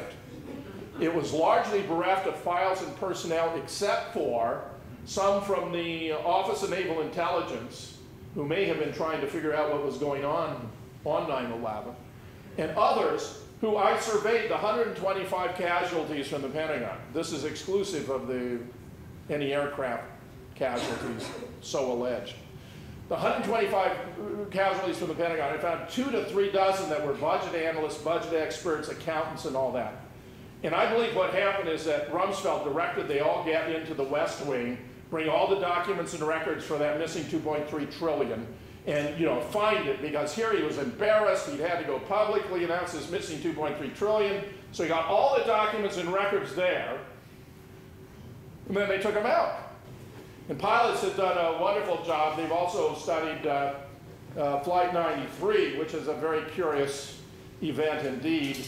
But in addition to the pilots' work, there's another group called Citizens Investigation Team who have put out a documentary called National Security Alert. They went down, they noticed in relation to the two theories about the plane at the Pentagon that in between there was a structure, a Citgo gas station. And that if the official story were true, then the plane had to come in south of the Citgo, and if the alternative, the approach were true, north. And they found a dozen witnesses who all reported came in north of the Citgo station. And they even interviewed a fellow named, Paul England, who was a taxi driver who allegedly had one of these lampposts embedded in his taxi. And he's a black guy, and he was very nervous talking about it, and it appeared he'd been intimidated and coerced to participate. And if you read between the lines, he was saying he knew this was all fakery and a fraud, but he had to go along with it. I mean, it was very stunning to see this guy who's often been used as evidence, as though it's supposed to be convincing that a plane actually hit the Pentagon. So what we got going here, here's another aspect of it. This is Flight 77. It's actually allegedly on the radar. How many Americans know there was a complete stand-down of the U.S. Air Force on the morning of 9/11, okay? Webster Tarpley, in his book 9/11 Synthetic Terror Made in the USA, in the second edition, in his introduction, shows there were as many as 17 different anti-terrorist drills going on that morning. It was like a patchwork quilt. I think any way that could be found where the Air Force might respond, they had some drill that sent them out over the Atlantic or kept them grounded or whatever. In June, they had changed the standard operating procedure so that area commanders didn't have control to authorize the takedown of a hijack. It had to go through the Department of Defense and be authorized by the Secretary of Defense. And would you believe Donald Rumsfeld was missing for 2 hours? No one could figure out where Rumsfeld was for 2 hours on the morning of 9/11, when you might have been trying to get authorization to shoot down a plane or to have a military response. I mean, that's really astounding. I mean, how do you think those terrorists were able to arrange that? So you have this plane, okay, and it's on the radar. So all these air traffic controllers were seeing all these blips on the radar, and they didn't know if they were real or Memorex, okay? Because there were all these phony blips on the radar. It was massively confusing. So here, according to the official account, this plane flies out to the Kentucky-Ohio border, but it's not on the radar coming back. And the claim has been made that's because the terrorists turned off the transponder. Well, the transponder gives out a positive signal that's an ID. But it doesn't take the plane out of the sky, which means it should have still been on the radar screen. You should have radar tracking if you didn't have a transponder.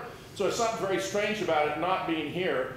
And if there's anything to the idea of that smaller plane approaching the building and firing a missile, then it appears to have been substituted in the Washington area. We do have a fascinating story of Norman Mineta, who was our Secretary of Transportation, who was in an underground bunker with Dick Cheney, when an aide came up to Cheney and said, "Sir, it's 50 miles out. Sir, it's 40 miles out. Sir, it's 30 miles out. Sir, do the orders still stand?" And Cheney whipped around, nearly bit off his head, and said, "Of course the orders still stand. Have you heard anything to the contrary?" Well, think about it. The order had to be to not shoot down the plane. If you shoot down the plane, you use the passengers of the plane, but you don't lose the personnel and the property of the target. If this was a plane approaching the Pentagon, the obvious thing was to shoot it down. The aide was concerned because it wasn't shot down. When the 9/11 Commission report, McKnight testified under oath to the 9/11 Commission, but his testimony was not included in his report, nor was there made any mention of Building 7. Those are rather stunning omissions.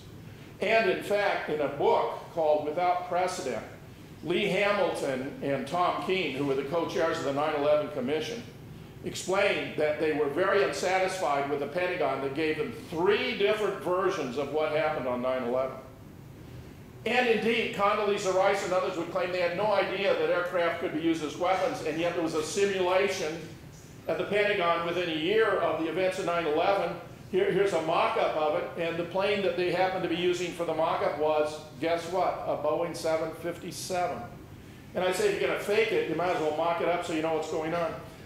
Now, look at these different fireballs alleged to be from the 3 locations, because we're going out to Pennsylvania. This one in the lower right, allegedly taken by Val McClutchy, it appears to be phony. It looks like it's Photoshopped, because you actually compare this fireball, and it looks much more like demolitions, for example, from Iraq than it does from a plane crash. You compare it to a plane crash, and it has very different effects, here's a reporter out there in Shanksville who was telling him, I actually played this multiple times, that there was no signs. I mean, two reporters there independently reported that the eerie aspect of this plane crash site was there was no indication that any plane had crashed there. Stop and think about it. The coroner came up there and he said the odd thing to him was he hadn't even found a speck of blood. Not only no bodies, but he hadn't even found a speck of blood. So here you have this, you have this cavity, you have this gouge. Colonel George Nelson said it looked to him like someone had come out there with a bulldozer, dug a trench, filled it with trash, and blown it up. Okay? Now the explanation that was given, and there were these people who were walking around, okay, but there aren't any parts of any plane.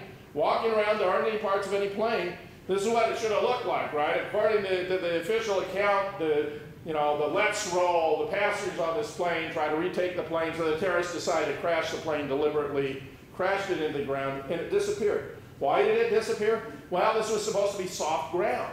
One version has it that the plane crashed into an abandoned mine shaft. And I say, well, we know what to do with miners trapped in an abandoned mine shaft. Get out the bright lights, they have equipment, we dig 24/7, and hope by some miracle someone might have survived. They did not do that here. They tidied up the scene, they kept the reporters, photographers 1,000 yards away, and when it was done, they trimmed the burned trees and bushes around so it couldn't be analyzed to determine chemically that it wasn't caused by jet fuel. And in fact, the EPA subsequently did a study and found there was no jet fuel contamination of the ground at this site where an immense amount of jet fuel allegedly had been delivered. So there's studies now of these flights where one theory is that the plane was actually shot down by this guy, Major Rick Gibney, and then he was given a congressional medal and all this stuff. And, it's fascinating, but of course it contradicts the official story, but it's possible that a plane might have been shot down there. We just don't seem to have evidence that a plane was shot down. And the other story is that the plane, Flight 93, allegedly landed at Cleveland. This is quite a bizarre story. According to I think it was an ABC television team was out there, the mayor of the city, whose name was White, came out there to say that Flight 93 had landed there, had been taken to a distant part of the airport, great secrecy. They'd unloaded some 200 passengers with great security. Well, to get 200 passengers, each of these flights, they were transcontinental, but they only were about 1/4 full. I mean, it's very bizarre.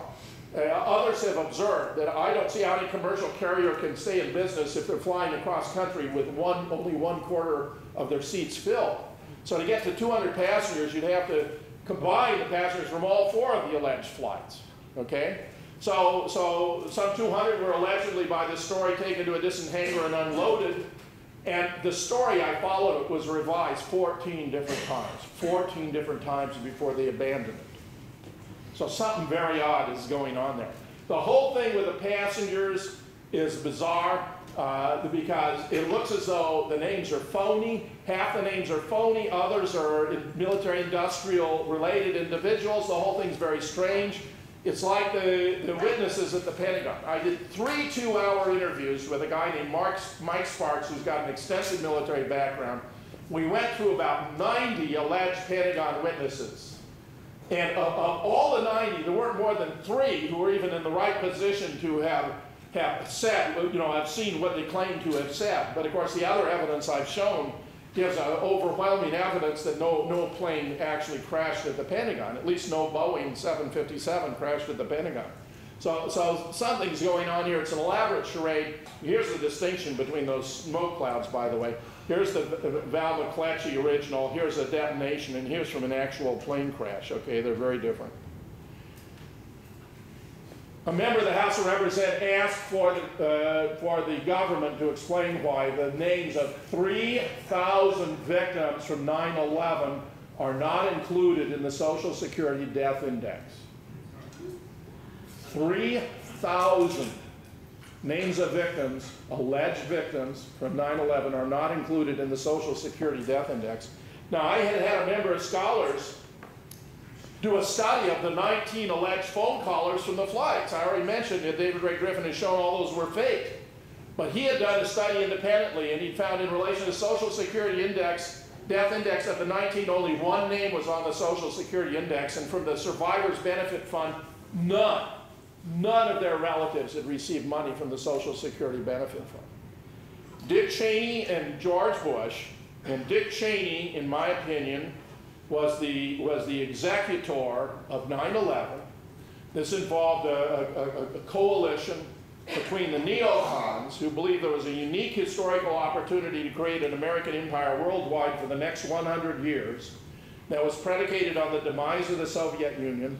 They were worried that the American people wouldn't support seizing this unique opportunity because they wouldn't be inclined to support wars of aggression such as we have launched in Iraq and Afghanistan, unless there were some traumatic catalyzing event which they described as a new Pearl Harbor.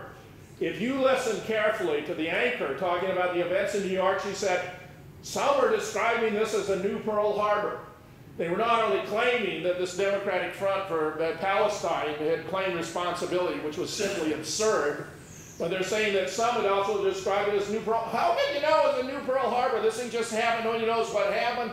Everyone's scratching their head. Where did these 2 buildings go? Where did the towers go? It's completely absurd.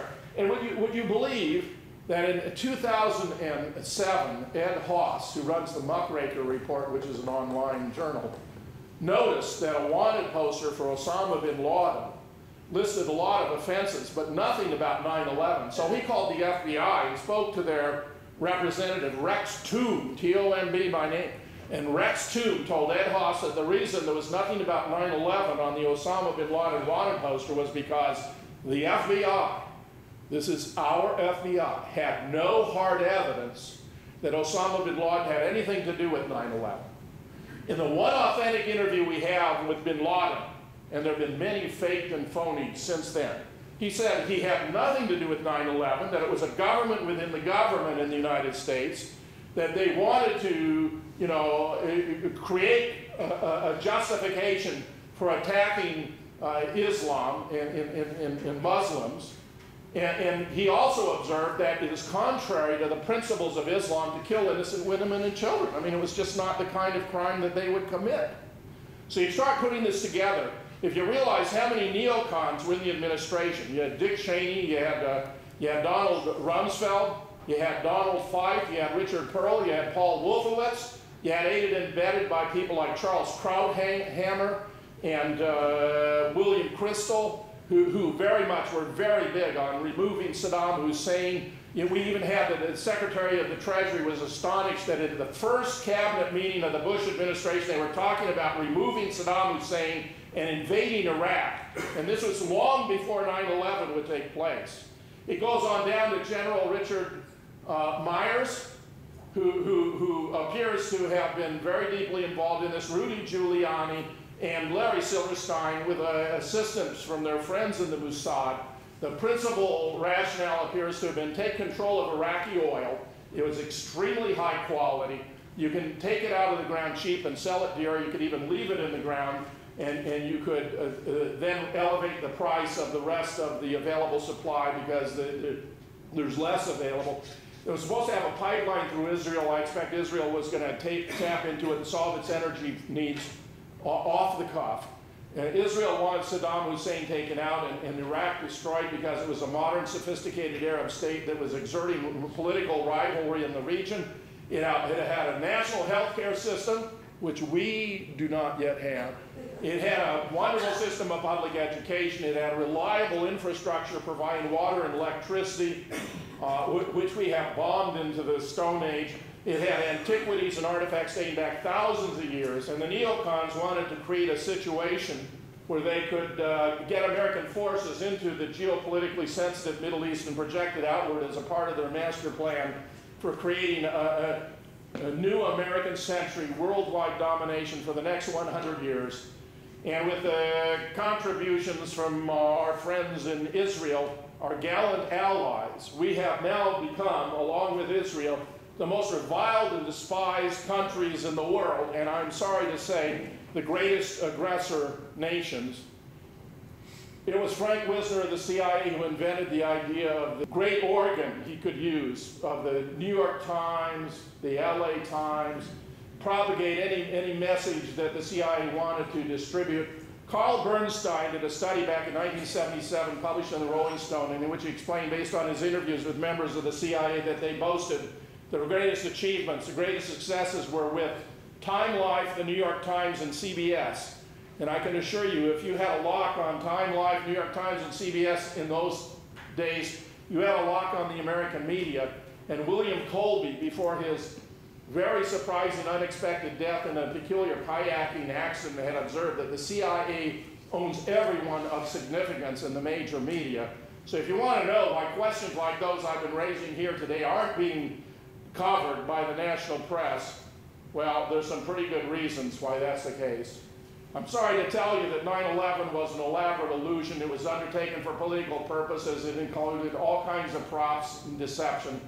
And it most certainly does not provide any justification for wars in Iraq and Afghanistan, which appear to benefit the profit margins of a select number of American corporations, especially the oil companies, which are actually transnational. They no longer have any loyalty to the United States. Also to benefit Israel, driven by an ideology that was going to create a new American empire for the next 100 years.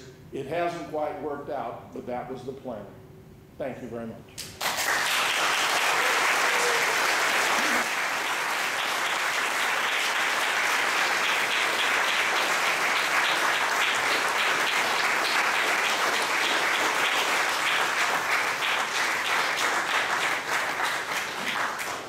I'm very pleased you came, and I'd be glad to take any questions anyone has. We actually have a mic set up on both sides if anyone would like to come to take advantage of the mics. I would mention Mel's back here with the camera. I'll just say there's some DVDs out there.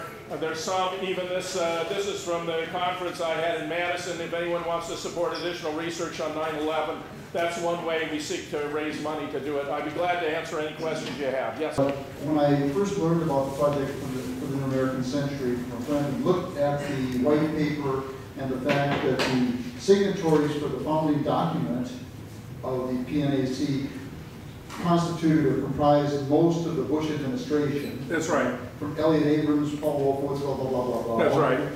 And that you can, that they had the temerity to maintain this website, which they blacked out a couple of years ago for a few months, and then put back up because they realized they couldn't cover their tracks. But it's significant, and I wanted to know, follow up on what you were saying, that in January 1998, they sent a letter to President Clinton saying our top national foreign policy priority should be to get rid of Saddam Hussein, to remove Saddam Hussein from power in Iraq, in the interest of American hegemony, and that they said the same thing to George W. Bush after his election. And then the most interesting remark that they made was on September 20th, 2001, they wrote a letter, they published a letter to George W. Bush saying, in part, even, quote, even if there is no evidence linking Saddam Hussein to the events of 9/11, this should still be our first national priority. So what they were saying was, they've been finding this act for years, and this was a conspicuous pretext, and the remarkable thing to me, and I'd like your reaction to this. Maybe you've already given it. Oh, I think you're right up and down the line. And this was Eisenhower was apparently so upset with the rise of Castro in Cuba, where he nationalized the property of Anaconda Copper and United Fruit, which of course gets the corporations to immediately label him a communist because he's interfering with their profit margin. It's like Cesar Chavez in Venezuela, right? He nationalizes the oil companies there, and they immediately classify him as a communist. But Castro, like Chavez, even like Ho Chi Minh, really just wanted to use the resources of their country to benefit their own countrymen. I mean, it's not that they were so much communists, it's that they were, you know, not willing to go along with the exploitation of the natural resources of their country. So Eisenhower said to Lyman Lemnitzer, who was the chairman of the Joint Chiefs of Staff at the time, he said, if you don't have a real reason to attack Cuba, make one up. And this led to what's come to be known as Operation Northwoods, where the Joint Chiefs began proposing fantastic schemes to JFK, which he was having vetted by Maxwell Taylor, and they were rejecting them right and left. One of the schemes was, if the Atlas rocket carrying popular astronaut John Glenn into space were to be blown apart, they would have irrefutable proof that Fidel Castro had done it. And ask yourself, how could they have irrefutable proof that Fidel Castro had done it if they weren't doing it themselves and planning it? They talked about assassinations and bombings in the United States they were going to blame on Castro. One of their great schemes, this is the one that really blew my mind, they were going to load an aircraft full of students going on a vacation, fly it over Cuba, and shoot it down. And they even talked about how the list of casualties would inflame the public, and they'd want the, you know, Kennedy rise up and crush Castro.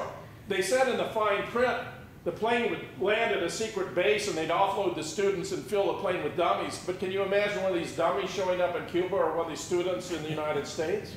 So it was bizarre. But it's that kind of thing precisely you're talking about. Fabricated reason. That's what got the weapons of mass destruction.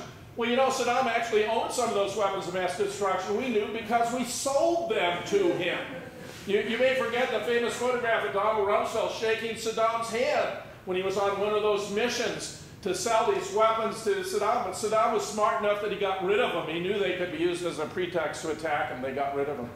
Saddam actually, all things considered, when you consider, given the complexities of Iraqi society, when you have the factions between the Sunnis and the Shia and the Kurds, you know, required a heavy hand. It was like Tito in Yugoslavia. You have all these conflicting factions. If you don't have a strong man at the top, you can have chaos in the country. I mean, that's the way Iraq has been unfolding now, the way the Yugoslavia unfolded in the aftermath, right, of the Balkanization, a whole bunch of little countries that are insignificant. And it's by coordinating their efforts that they achieve any degree of greatness. It's true Saddam was rather brutal to certain enemies. I've heard some horror stories that are really creepy about Saddam, but for most of the Iraqi people, actually, they had reliable water and electricity, this national health care plan.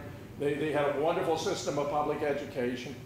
By the way, my wife has copies of this particular DVD outside if anyone is interested in that, but I want to answer your questions. Please continue. My question is, do you believe that bin Laden was actually killed? Was that him? No, this is fantastic. Bin Laden died about 15 December 2001. A very high-ranking government guy, Steve Prisnick, has revealed that, but we all do it. There were local obituaries that reported his death in December 2001. He was buried in an unmarked grave. Even Fox News in February 2002 reported that bin Laden had died. All the videos and other reports of him since then have been obvious fakeries. I was publishing press releases from scholars revealing that they were forms of deception. Person wearing jewelry, it's non-Islamic. Saddam wouldn't wear any jewelry. He had the wrong nose, the wrong face, the wrong complexion. It's all fakery. I mean, the American people have been playing for saps for so long, it's unbelievable, and they get so arrogant. So you have this claim that they have this operation in Pakistan to take out bin Laden, right? Now he's supposed to be killed and everyone rejoices. Now stop and think about what was going on at the time. Well, Barack Obama was under tremendous pressure because of his birth certificate. And I'll tell you, I have been looking at that birth certificate issue. I found 3 different versions of birth certificate. The only one that appears to be authentic is from Africa. The guy does not appear to have been born in Hawaii. That appears to be an elaborate cover story. So he was under pressure for that. He hadn't closed Guantanamo, right?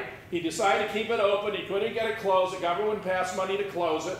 He's got forces in Pakistan. People are upset by the forces in Pakistan. They're using these Predator drones. I did a study. You can find it online. It's entitled On the Ethical Conduct of Warfare, Predator Drones, where I report statistics that show we're killing 140 innocent civilians for every designated insurgent. 140 for every designated insurgent. And remember, we're the occupying force there. We have launched a war of aggression here. So those insurgents, you know, from our point of view, are actually freedom fighters from the point of view of Afghanistan or Iraq. So what happens here? Well, in a single master stroke, by going in and killing bin Laden, we vindicate Guantanamo because we claim the tip came from Guantanamo, so that justifies our torturing prisoners. We justify having our troops in Pakistan because if they hadn't been there, they couldn't conduct this operation.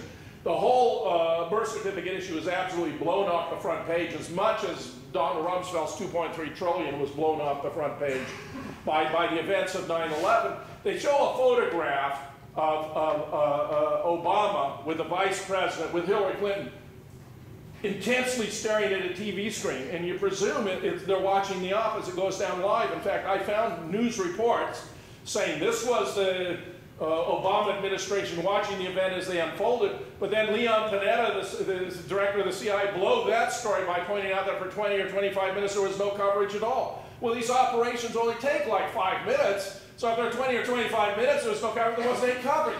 And local residents said this photograph that was supposed to be bin Laden with a clicker watching TV, right?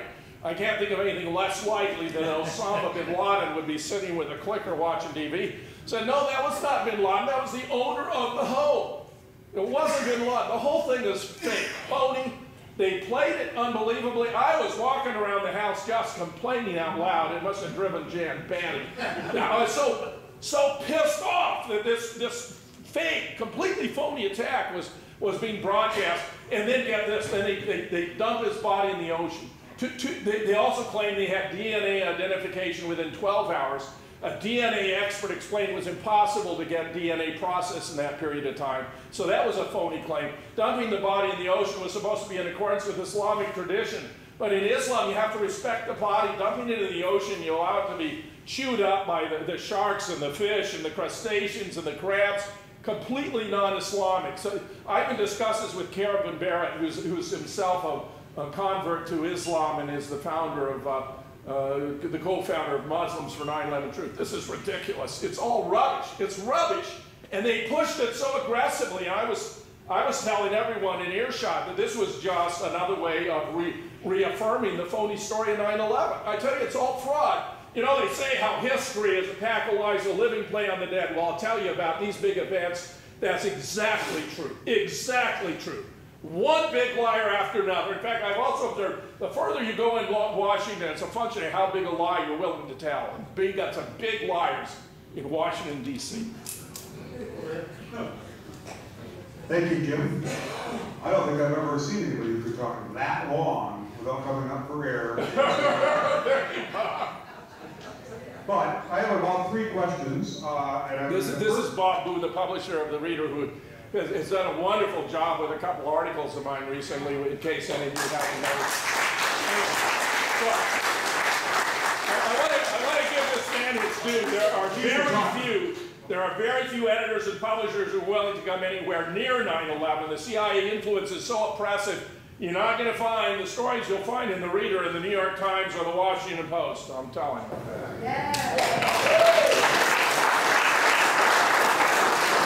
Right here in Duluth. Thank you. So one question, what caused the early fire at the World Trade Center that burned for 3 hours at 2,000 degrees? I mean, that isn't like newspaper laying around. What actually caused that fire in 1975? I think it may have had electrical origin, but I'm not certain about that, Bob. That's an interesting question. Because, I mean, what would be the fuel that would keep it going? I mean, we're busy saying that jet fuel doesn't burn that hot. Bob, you can dig out the stories. They're all there. You know, just do a Google on the fire in the North Tower, 1975. I mean, I dug out the newspaper articles, and you had the fire chief say it was intense. It was like a blowtorch in there, and he was saying it was 2,000 degrees, and it was 3 hours. So it was a nice test of the underwriter's laboratory certification. Sure, I'm just curious what would be the fuel. I don't know. Because whatever fuel was there, and I'm doing a couple of devil's advocate type of questions. Yeah, it's okay. So whatever fuel was in the World Trade Center in 1975, let's say desks or paper or something, was probably also still there in 2001. Well, no, an ordinary office fire. I mean, this is familiar, right? They only burn at about 500 degrees. Well, then what was burned in the World Trade Center? I don't know off the top of my head, but I mean, I like the question. I'll go back and see if I can figure it out. I'd be curious. Yeah. There's then a couple of more that occur to me. But the news stories are there online. Anyone here can do research on this, you know. I mean, I'm not going to be able to find something online that you wouldn't be able to find online too. So just look for stories about, you know, fire in the North Tower. It was, as I recall, February of 1975. Go ahead. And you showed a picture which I had not seen before of dump trucks at the World Trade Center. And I have to admit they looked a great deal like consistent material like dirt. Yeah. But wouldn't we then find, you know, 20 or 50 city workers saying, yeah, I was delivering dirt to the World Trade Center? Well, I'll tell you how elaborate they were about this. They had GPSs on all these trucks. And when they were hauling stuff out, they knew exactly where every one of those trucks was at every minute. And some guy actually took some kind of break. I don't know if he went to a restaurant or went to see a girlfriend, but that guy got fired. There was a real tight lid kept on this, Bob. And it's the kind of thing you would expect if something was going on that they did not want the public to learn about. This whole business about the dirt is very peculiar. Because it's so utterly inconsistent with the official story, but seems to be consistent with some unconventional mode of demolition, something involving some kind of nukes, and there are reports of elevated tritium and deuterium. And this is a matter that I'm still investigating because we still don't know how this was done. Judy Wood has offered the idea that some kind of demolecularization process was taking place. I'll tell you this, they rebuilt Building 7 just so fast you can't believe it. But the Twin Towers, those locations, somehow resisted rebuilding. It's like there were residual effects that were decaying, whatever they were trying to construct. And it's still a matter that, you know, they haven't really gotten very far on rebuilding what's now going to be called, I guess, the Freedom Tower. So something real strange going on there. We have not figured out what happened. I will say this, too, by an aside, because I just published this today.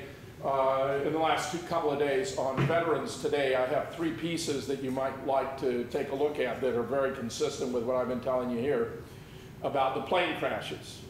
But for a last year, I've been involved in a research group looking into this idea that nanothermite was used to destroy the buildings.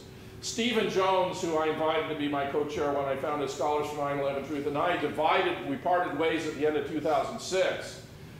Over this issue by and large, because he was fixated on thermate, nanothermate. I asked him in June of 2006 at the American Scholars Conference in Los Angeles whether nanothermite could be responsible for the destruction of the Twin Towers, the pulverization of the concrete, the destruction of the steel, and he said to me, yes, it was, that it could do that. But now I've done all this research with a chemical engineer who works for NASA. He's an excellent guy. His name is T. Mark Hightower. And he has gone into the technical literature in a manner that is far beyond my competence and discovered that all these claims are false. That there's a principle in material science that in order to destroy a material, you have to have a destructive force that operates faster than the speed of sound in that material. In concrete, the speed of sound in concrete is 3,200 meters per second. In steel, it's 6,100 meters per second. The ignition or demolition rate or speed of thermite is 895 meters per second, which means there's no possibility that this nanothermite could have been responsible for the destruction of the Twin Towers. So this whole story, which has assumed the character of a dogma, in the 9/11 community is untrue. And therefore I published an article entitled, "Is 9/11 Truth Based Upon a False Theory?" If I'm going to fault the government for its phony theories, which I have been doing my best to demolish as thoroughly as they can be demolished, I'm certainly not going to be able to turn around and endorse a phony story about how it was done when it turns out to be provably false. And I'm just sorry to say that there's some of the most prominent names in the 9/11 community, including Steve Jones and Kevin Ryan and even Niels Harrit, who published this paper which received such sensational attention, even though the editor-in-chief of the journal resigned because she thought it wasn't appropriate to be published in the journal. I wrote her to ask because of that, whether that was qualitative or because of the subject matter, and she did not write back to me, but it's there. I can't endorse a false theory coming from the 9/11 movement any more than I can a false theory coming from the government. So I say, that's kind of depressing, but it's also liberating. It's depressing because we were sold a bill of goods that's now provably false, but it's also emancipating because it allows us to look at other more promising theories like the possibility of mini nukes, you know, the elevated deuterium and tritium and so forth, or some kind of directed energy. We don't know how it was done, but I think we can have an easier way now to figure out how it was done. Bob, I know. Last question, because I think there's others that should be asking. I hadn't read about or heard about the Mossad agents doing the filming of the thing and then back on TV in Israel. But if they were Mossad agents, one suspects they're very well trained, and I can't imagine why they would end up on TV bragging about it. There's a certain arrogance here. I mean, and look at the arrogance of the Bush-Cheney administration. They held out for 441 days to even have a commission appointed to investigate 9/11. They gave it paltry funding. They refused to testify under oath. They insisted they go in together so that Cheney could keep Bush from saying something stupid. And, you know, it's just astounding. Look, Bob, it's not just that these guys were involved. There were some 200 Mossad agents that came into the country posing as art students who were tracking the alleged hijackers. And I'm telling you, they were doing that so they would know where they were at all times. The latest report I have is that convenient list of 19 Islamic terrorists that was allegedly found in the luggage of Mohammed Atta, and this is one of the great absurdities of the entire 9/11 story from the government.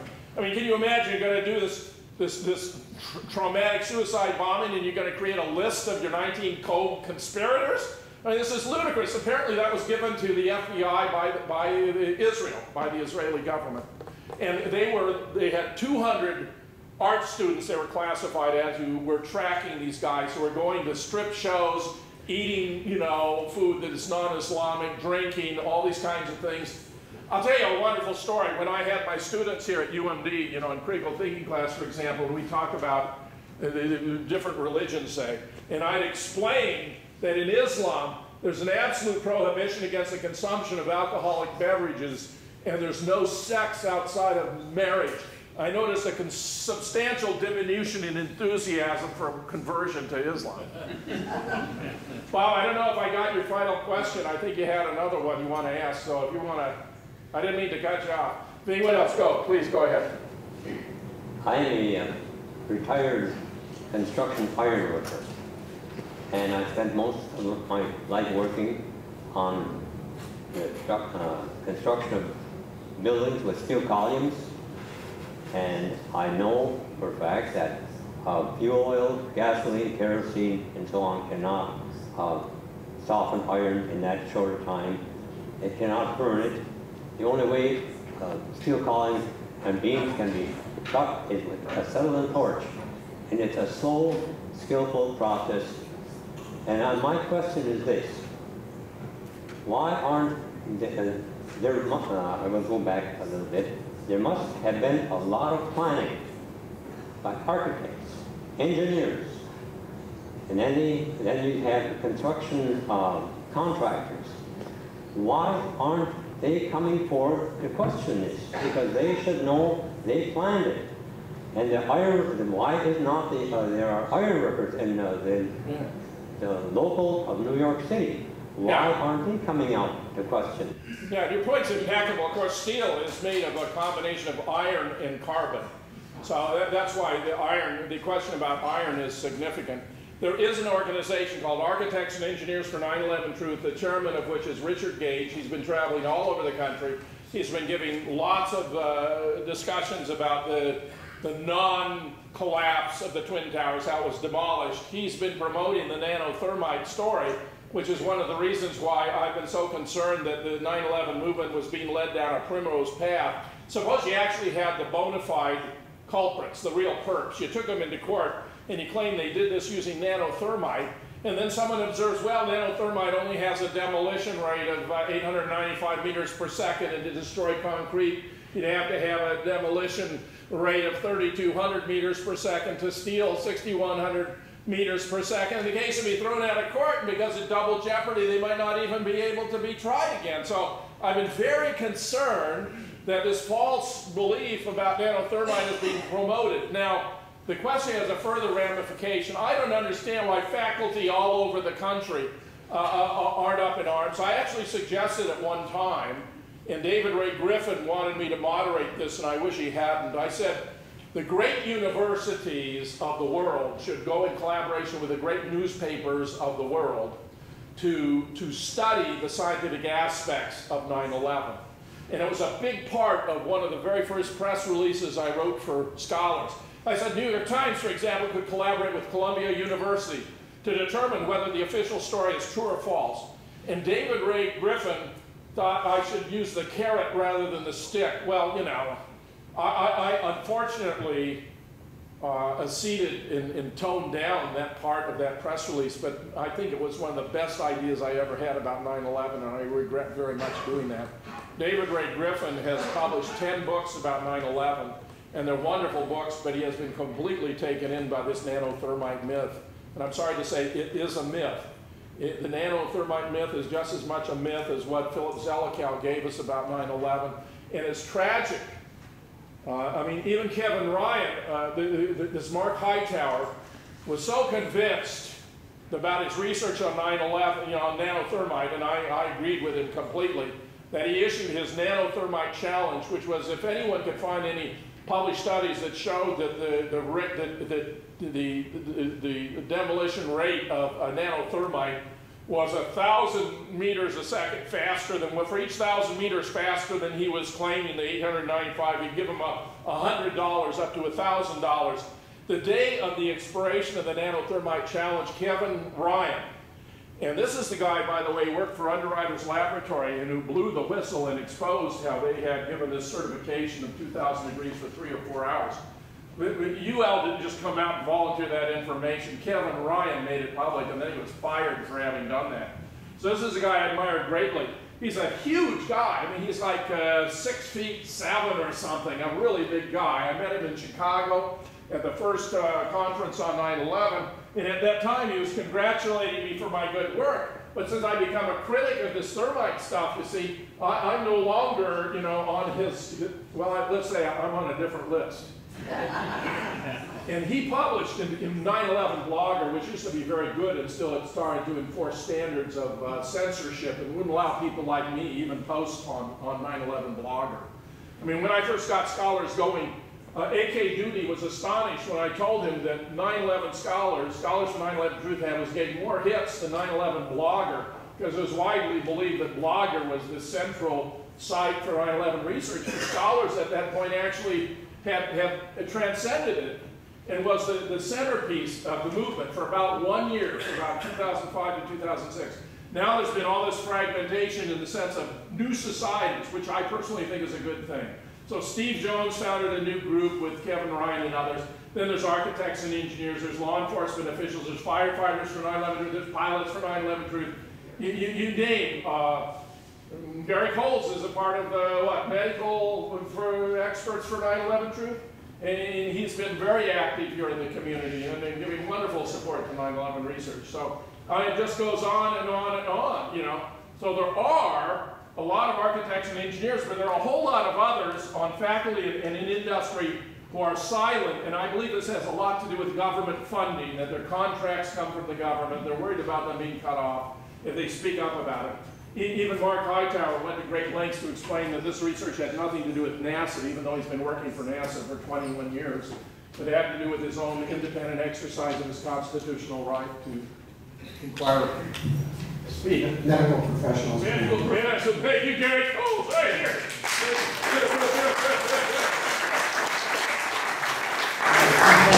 It's really great to have affirmation for what some of us have been saying. You know, I think everyone in this room is convinced.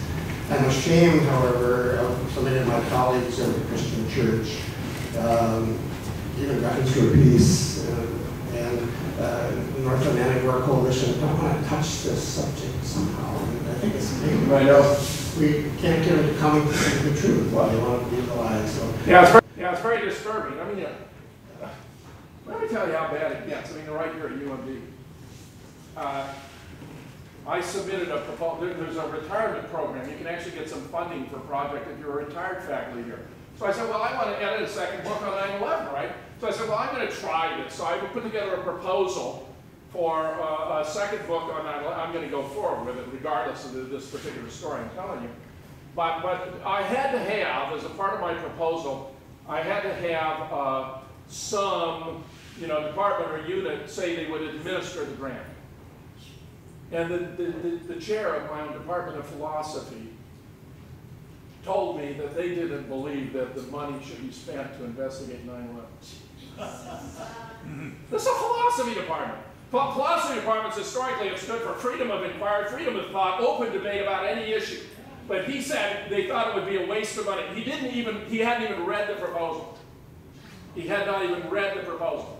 The dean, however, the new dean of the College of Liberal Arts, Susan Mayhew, said she would support it.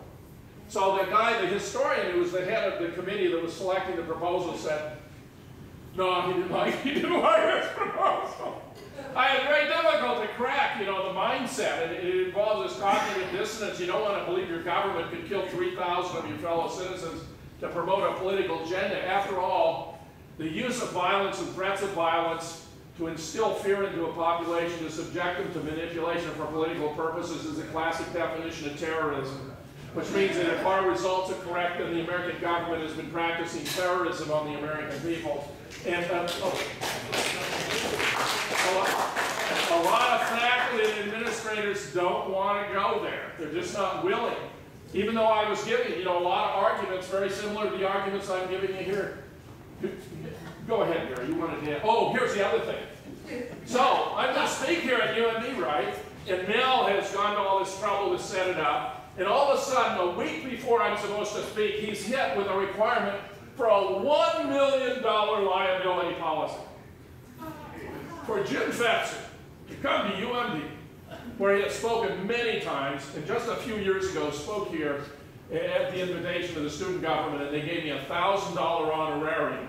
The room was absolutely packed. It was the same room, as I recall. We had people sitting in the aisles, okay? And afterwards, the guy from the student government who had given me the honorarium said that was the most courageous speech he ever heard, right?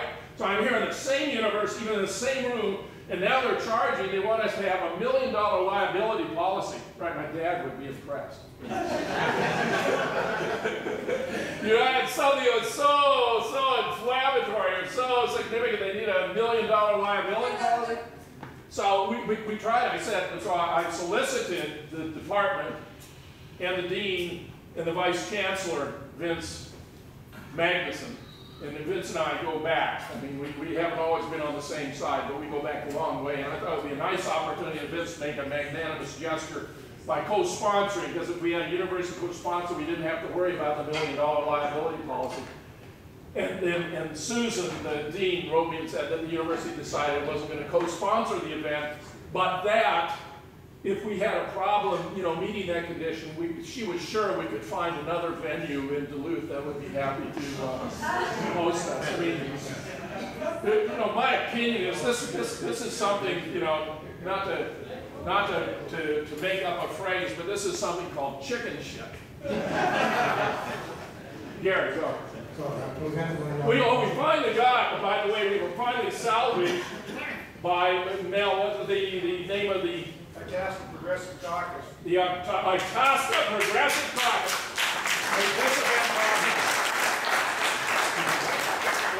willing to extend the protection of $1 million liability policy for me to speak here to you tonight. And so if we have some fist fights tonight, it's covered. Anyway, for those of us who want to keep in contact, you know, it's easy for people to leave and then you never get to know each other and never have another chance to make some networking. There are lists back there. You can put your name and your email address, and we'll kind of let people know when the next event is or whatever. So, but my question, I guess, is what can we do to convince our families who don't want to touch this, or our neighbors who don't want to touch this, relatives, church members, etc. You know, I should mention that I several times invited the journalists of the Duluth News Tribune and the budgeteer to show up, and I don't think anyone... I think you got to do it in a very subtle way, Gary. It's such a touchy issue. You just say, here's something I don't understand. If this plane crashes at the Pentagon, why isn't there any debris? The Pentagon showed us this picture of the plane, but it's not the size of a Boeing 757. Why is that? Here's the lawn. Why is the lawn free from debris? You know, if you can find something that can hook them on one of the anomalies, one of the, you know, subtle points in the evidence that refutes the official account, then you can do it. But I'm telling you, it's tricky because you're dealing with the desire not to believe that your government is capable of doing things that the government is manifestly capable of doing and has done. So there we are, please. Yes, you said that the Israeli Secret Service and Mossad was in cahoots, so to speak, with the American government to bring about this situation. Yeah. What was in it for Israel for them to do that? Because if we look at the results of what they've gleaned, we see that the current president, our president, who claims they found Osama bin Laden or captured him, that he is supporting the Palestinian state, and he is also supporting the division of Jerusalem, which is totally against the wishes of the Israeli government. So I find it odd, inconsistent, that the Israeli government would, either the president absolutely betrayed them, or there's something that's not quite adding up. And if you go according to Occam's razor, the simplest and most obvious solution is the first one to go by, that it just doesn't add up. Well, as a philosopher of science, I would observe, I mean, I publish on this, Occam's razor, the preference for the simplest explanation is only provided it can account for all the available evidence. And the simplest theory is not necessarily one that accounts for all the available evidence. The evidence I'm giving you here, would the simplest theory be 19 Islamic terrorists who, you know, hijacked 4 planes and committed these atrocities under the control of a guy in Afghanistan? That's probably the simplest theory, but it's certainly inconsistent with the evidence and has been falsified. Now, Barack Obama is not George W. Bush, Dick Cheney. This happened in the Bush-Cheney administration. It was riddled with neocons. You take a look. Many of these guys had joint U.S.-Israeli citizenship. Dov Zakheim, who was the controller of the Pentagon when it lost $2.3 trillion, is a joint U.S.-Israeli citizen. He pioneered a lot of the secret techniques that are used in areas like this, including remote control aircraft, which led some to speculate that maybe the planes were remotely controlled. But the points I've made here show it can't be any real plane. I do think they contemplated remote control planes, but they couldn't get them inside the building. You can only get inside the building with a fake plane. And whether it was done with computer-generated images or some kind of a video compositing or even a hologram, which is the most interesting claim I've heard, for the reason that you do have witnesses who claim to have seen a plane, though they're all over the place, that a fellow named Andrew Johnson, who went through the 500 witness reports collated by the New York Times and found some saw no plane, some saw a small plane, a big plane, a military plane. The number who saw a United Airlines plane fly into the South Tower was the same as the number who saw a missile fired from the Woolworth building into the North Tower, namely 1. So, I mean, the witnesses are all over the place. But if you take seriously that witnesses saw something that looked like a plane, then since it can't be a real plane, it cannot be a real plane, It has to be a fake plane. And if it's a fake plane, then what could be a fake plane? A sophisticated hologram. And John Lear has observed, too, that the plane you see in this video is not only flying at an impossible speed, making an impossible entry. Entering the building its whole length and the same number of frames it passes through air, but it has no strobe lights. Okay? Now, real commercial carrier has to have these strobe lights. There are no strobe lights on Flight 175. And of course, the Flight 11, you can't even see that it's what it actually is supposed to be. So my answer to you is this. Yeah, Obama has antagonized him, and it's one of the few areas where I think that Obama, has done something closer to what I expected of Obama. I gave this guy $100 5 different times, and it wasn't the same $100. And I feel he did none of the things I expected. I thought he'd repeal the Patriot Act, he'd rescind the Military Commissions Act, he'd close Guantanamo, bring our forces back from Iraq and from Afghanistan. The next thing I know, he's saying 33,000 more troops to Afghanistan.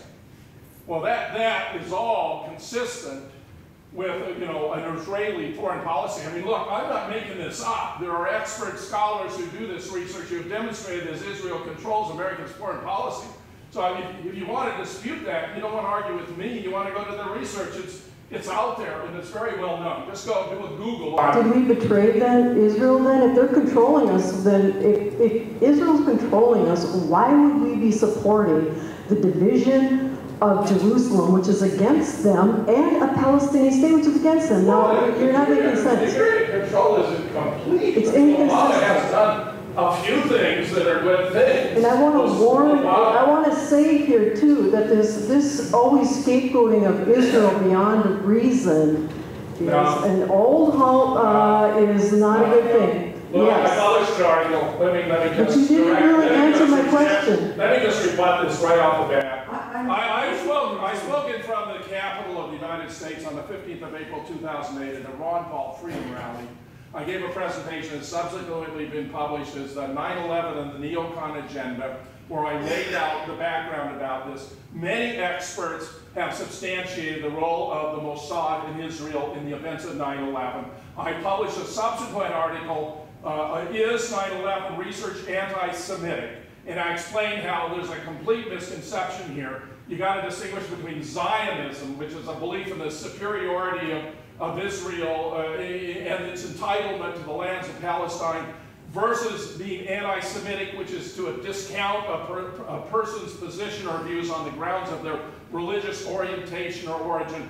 I am absolutely not anti-Semitic. I am absolutely anti-Zionist. I didn't even know what Zionism was until a couple of years ago when I began looking into the charges that Zionism was at fault. A book I actually I showed briefly but didn't talk about here is Stranger Than Fiction. This is a history of the origin of Zionism. I actually featured the author on my radio show. I read some chapters from it that would fit into 2 hours. I've had others on. There's a book called Guilt by Association by a fellow named Gates that's quite brilliant about recent evolution of Zionism. Zionism is pernicious. I reject Zionism categorically, and it is completely separate from anti-Semitism. Criticism of the government of Israel or the actions of the government of Israel is perfectly legitimate, and it has nothing to do with anti-Semitism. Anyone who believes the Israeli government is entitled to treat Palestinians like dirt, has got to recognize that there's something grossly wrong there. My dear professor, that is not exactly what is happening, and that is that is indeed not fact. The Palestinians were ejected from every state around them by their own brothers, the Arab brothers, for being troublemakers. Okay, thank you very much. Now, if you have a question about 9/11, let's return to 9/11. Do you have a question about 9/11? I just want to say that you have to be careful the way you word things, and that this hellfire thing about Zionism also can be easily misconstrued by a lot of people who don't have deep knowledge about the subject you're talking about. It's very dangerous. Yeah, I agree with that. It's explosive. As I say, it wasn't even a concept in my vocabulary until a few years ago, and I began interviewing experts who knew much more about it. You can easily turn Zionism into anti-Semitism, and especially in a group that is not deeply familiar with the topics of what you're talking about, and that is exactly what happens. Well, that's and why by the way, I'm suggesting reading is 9/11 research anti-Semitic. It and clearly I can is just say not. that on the surface you're incongruent as far as concerns the fact that if one tiny branch or one element, this is the way it is in every country, an element, it still doesn't make any sense on the surface as to why the president would have betrayed Israel, that is what you're suggesting, if they were in cahoots with them who said 9/11. Listen, you're confusing administrations. What would be more obvious than you're committing a simple blunder of confounding the Bush-Cheney administration with the Obama-Biden administration? I mean, what could be more obvious? Barack Obama is not a clone of W. And the neocons, I'm happy to say, don't seem to have as much influence in this administration as they did in the last.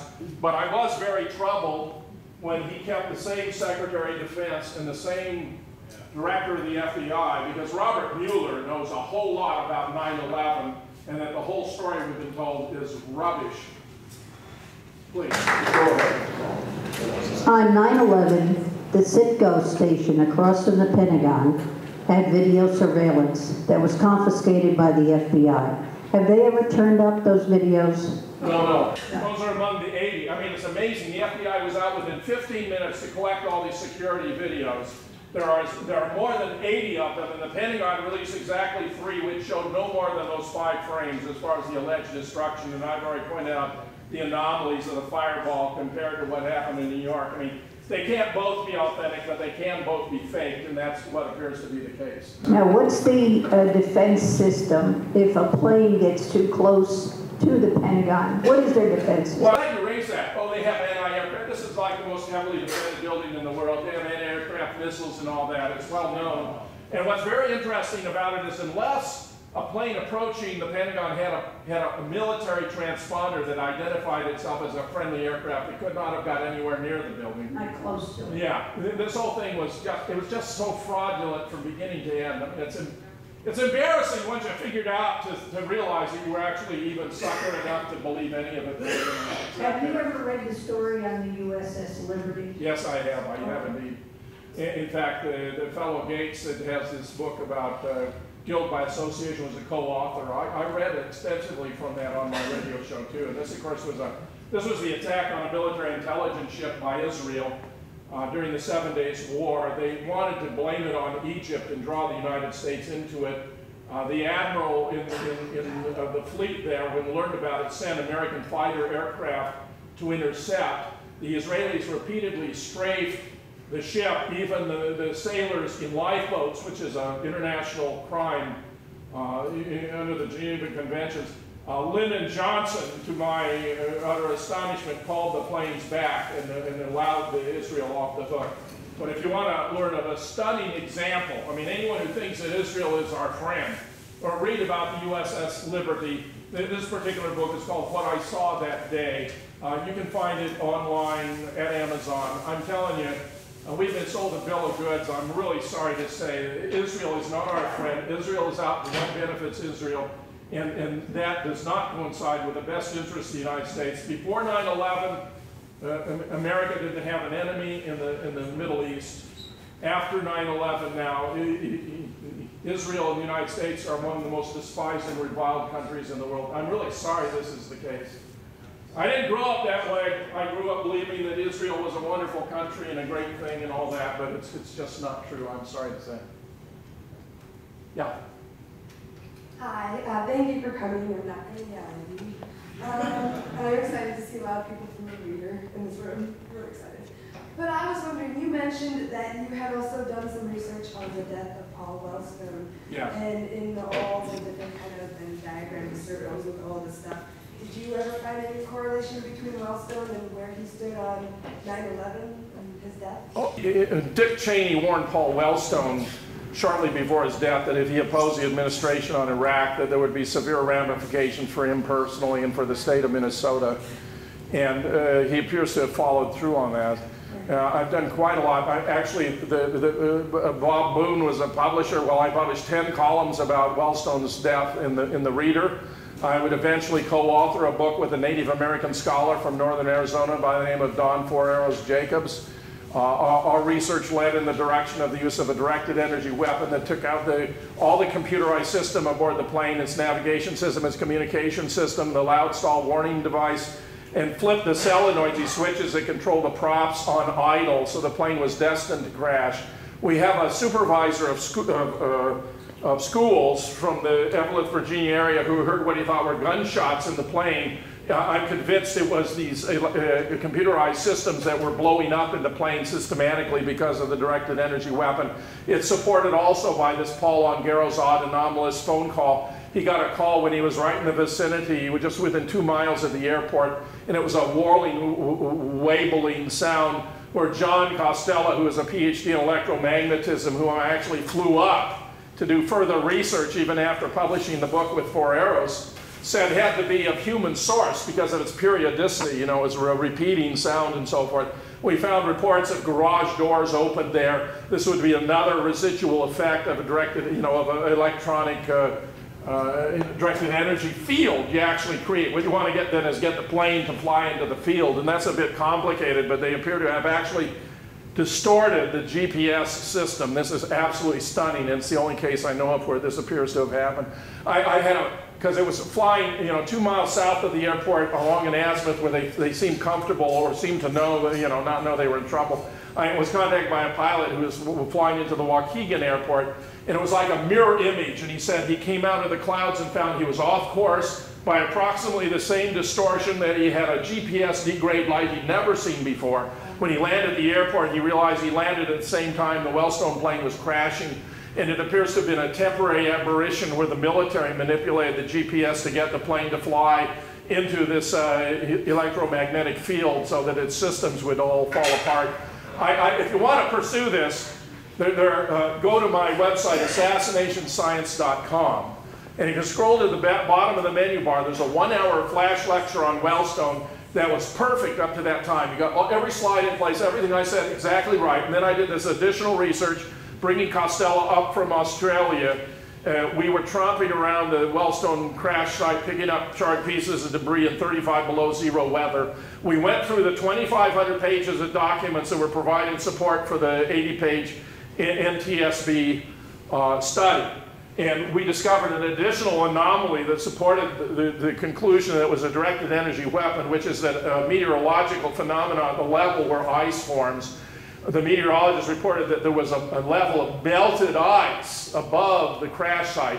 That couldn't be from the fire because the heat from the fire drops off with an inverse square law. You don't have to be very far away from a fire to it not be bothering you. So it obviously didn't affect this level in the atmosphere.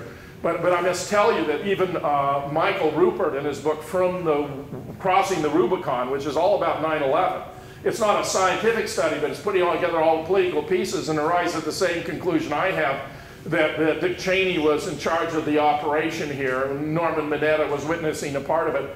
He also concluded that it was the use of a directed energy weapon, and he had an inside source, a guy who actually still is involved in assassinations for the CIA, who told him that it had been an inside job and that you could expect there to be other strategic accidents like this in the future. A single stroke, they removed the foremost critic of their policy toward Iraq, the foremost critic of the Bush-Cheney programs in general, and they gave control of the Senate turned over to the Republicans when you combine the loss of Max Cleland in Georgia, which was very clearly through the manipulation of electronic voting machines, who all these machines were reporting the same number. It was like 18181. So it was real clear that there was something going on. Very funny. Georgians tend to elect senators and governors and re-elect them over and over. And yet here you have this very strange turnover. I mean, this Max Cleland is a multiple amputee, you know, from a war. He's a war hero. He's a great guy. And he resigned from the 9/11 Commission because he saw it was going to be a whitewash, by the way. But there's a wonderful, so this study that John and I did is found on Assassination Science under the heading, The NTSB Failed Wellstone. Now, this is only a couple of pages long. It's got 6 photographs from the crash site, and it'll just give you the chills when you see how there was an intense fire that burned for 7 hours that they could not extinguish. And I'm convinced that was to destroy all these mechanisms that had been blown up so there'd be no evidence for it. So it's very clever. I don't know quite how it was done, but it was a weird fire. And in this paper, which is more than 4 or 5 pages, it has 115 footnotes. I think it's probably the most copiously documented short paper in history. So you go there and you look at those, you can understand what happened to Wellstone. I want to chip in for just a second on that. What Jim isn't mentioning, and I'm not following or necessarily buying energy-related weapons with Wellstone, but back when I was working with Jim on the story as it happened, we both found out that the Minneapolis FBI was the first FBI team on the site, and they would have had to leave Minneapolis at 9:30 for a 10:30 plane crash to get there by 11:30. And Duluth's and Bemidji's FBI office got there later. Another very strange thing in the real bread and butter sense is that the FBI eventually interviewed the owner of the aircraft in Minneapolis 2 days after the event, or the day after the event, where for sure they would have asked if there was a black box. The owner of the airplane would have either said, yes, there's a black box, or no, there's not a black box. 2 days following, they kept searching for the black box and then announced that there wasn't one. And that has no logical answer. Just to add a couple of comments about what Bob has just said.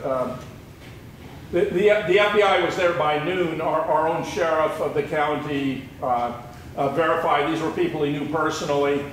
He showed up there at 1:30 and he was told by one of them they'd been there since noon. I verified it with the airport manager who had first located the crash site. It wasn't even reported. He didn't even locate the crash site until 11 a.m.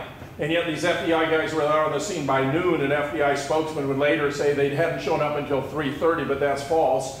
And as Bob is implying, in order for them to have been here at the crash site at Evelyn, Virginia, they had to, when they were flying from St. Paul to Duluth and then renting cars, they had to take off at the same time the senator's plane was taking off, which displays a remarkable kind of foreknowledge on the part of the FBI.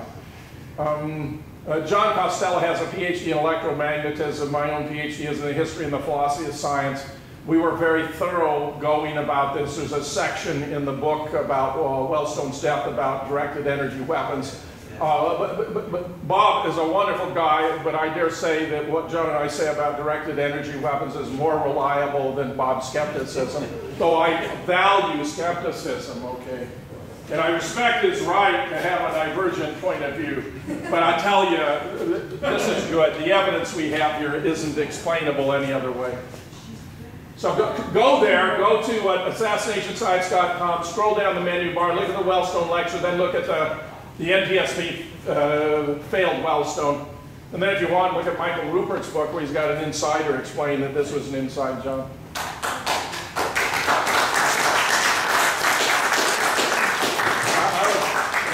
I was a huge fan of Paul Wellstone. I was a huge fan, and I believe that they took him out because he opposed the transport of nuclear waste over state boundaries. Oh, I think he was also involved in this, and also the asbestos case involving the Grace Company. So you're right, they had multiple reasons. Hey, I want to thank you all for coming. It's been wonderful to have you here. Thanks.